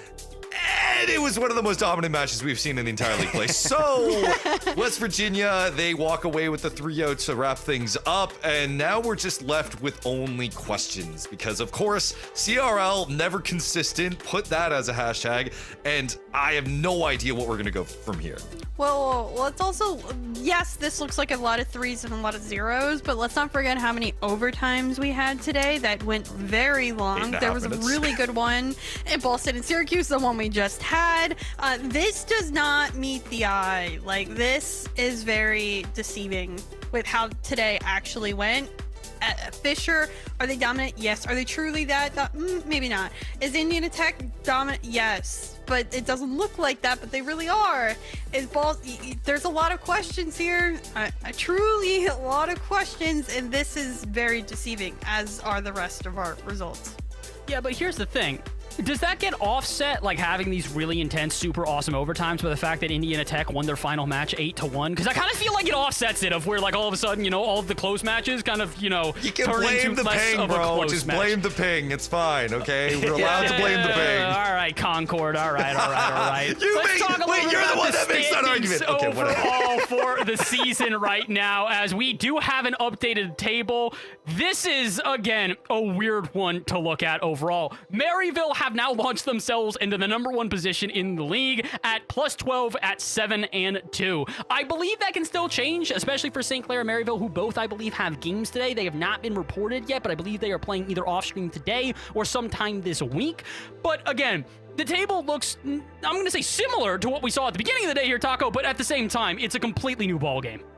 Yeah, and like we said, when we say, oh man, it's only top 4, that's so tough. But, in previous semesters, it'd be like there's only like 5 teams that are really eligible for playoff. But now it's like really, even with Baylor in that 5 and 4, like anything can happen in some of these results going down the stretch. If you throw the fact that Davenport is this high up as well, when that was a squad that a lot of us were like, you never really pull it together, is really showing just the parity is starting to shrink. Fisher with their win today, I mean, Royales has said they believe they're a top 4 team, but honestly, you're going to have to ride that faith and ride that play style all the way through, because you're going to have to peak at absurd levels to be able to maintain a top 4, because it's going to be brutal. As Chicks has said, there's going to be teams that are going to miss out on that and have to go through the LCQ by probably individual games lost. They still have their most important matches left to play, it's too, 9, right? 10, 10, 11, 12, and 12. Yep. That's the differential right now. It's scary.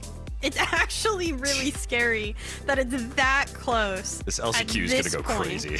I cannot wait for the LCQ.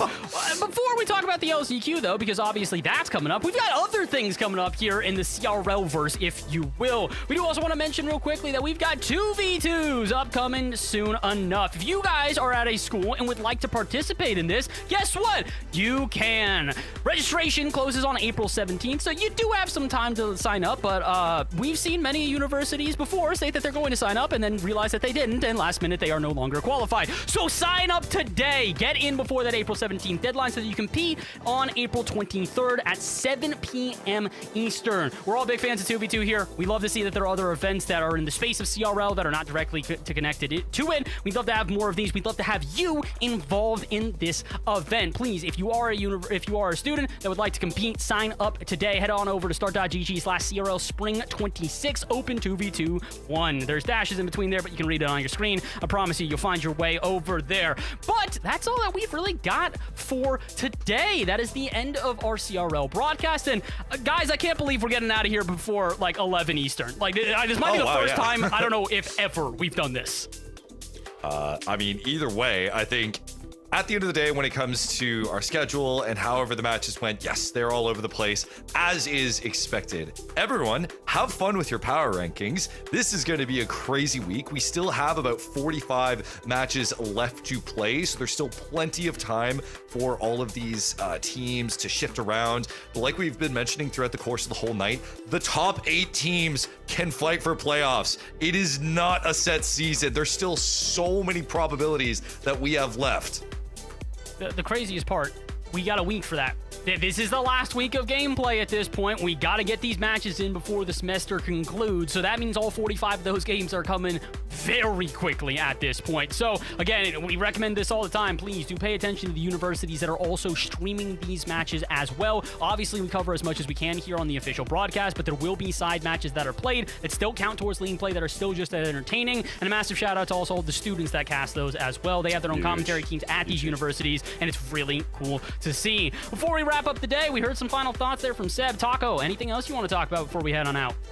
Honestly, I'm just happy to see also the new faces I'm seeing in chat every once in a while. People coming in being like, wait, what's going on here? Oh my God, Gyro's playing in. Oh wait, Garrett G's playing in here. It's like, yeah, welcome to CRL. And you should stick around because this is the best season we've had. It is exciting. It is always chaotic. And honestly, the one thing I love is also, weirdly enough, the pain of losing so many channel points. I'm so sorry for all the Winter believers that last series. Half the chat was like, wow, this series is really fun. And then the other half is like, I will never financially recover from this channel point bet. So, you know, it's painful at times, but, you know, that's why we love sports. It's about being tough and taking down losses together. Jigsaw, any final thoughts before we head on out of here? Yeah, always truly just incredible being on this broadcast. I think we have never received so much support this season as well.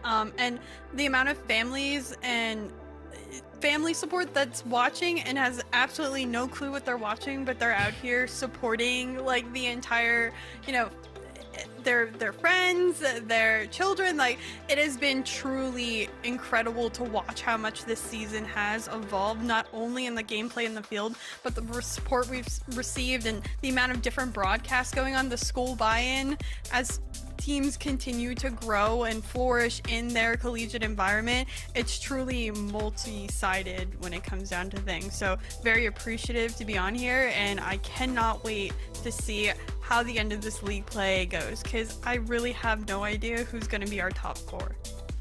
Yeah, I no clue at this point, and if you want to find out, pay attention to the league. Like we said, we've got 40 plus matches still to go. It's actually not going to be in this next week. I misspoke, because our next broadcast is in 2 weeks from now. We will be back on April 19th at 7 o'clock Eastern, same time as today, different date though. It's a couple of weeks from now, but we encourage all of you to return with us again. Otherwise, that is the end of our CRL broadcast. Thank you so much for tuning in. We hope you have a great rest of your night, and we will see you in just a little while.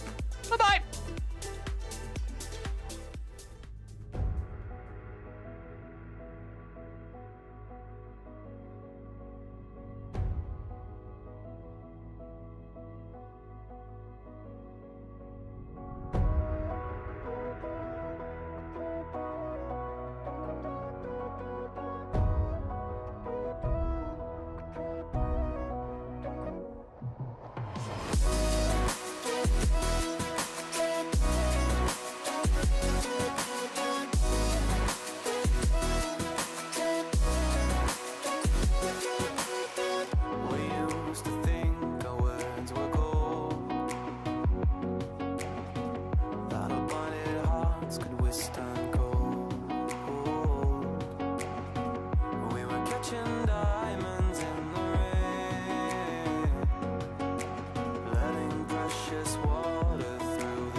dancing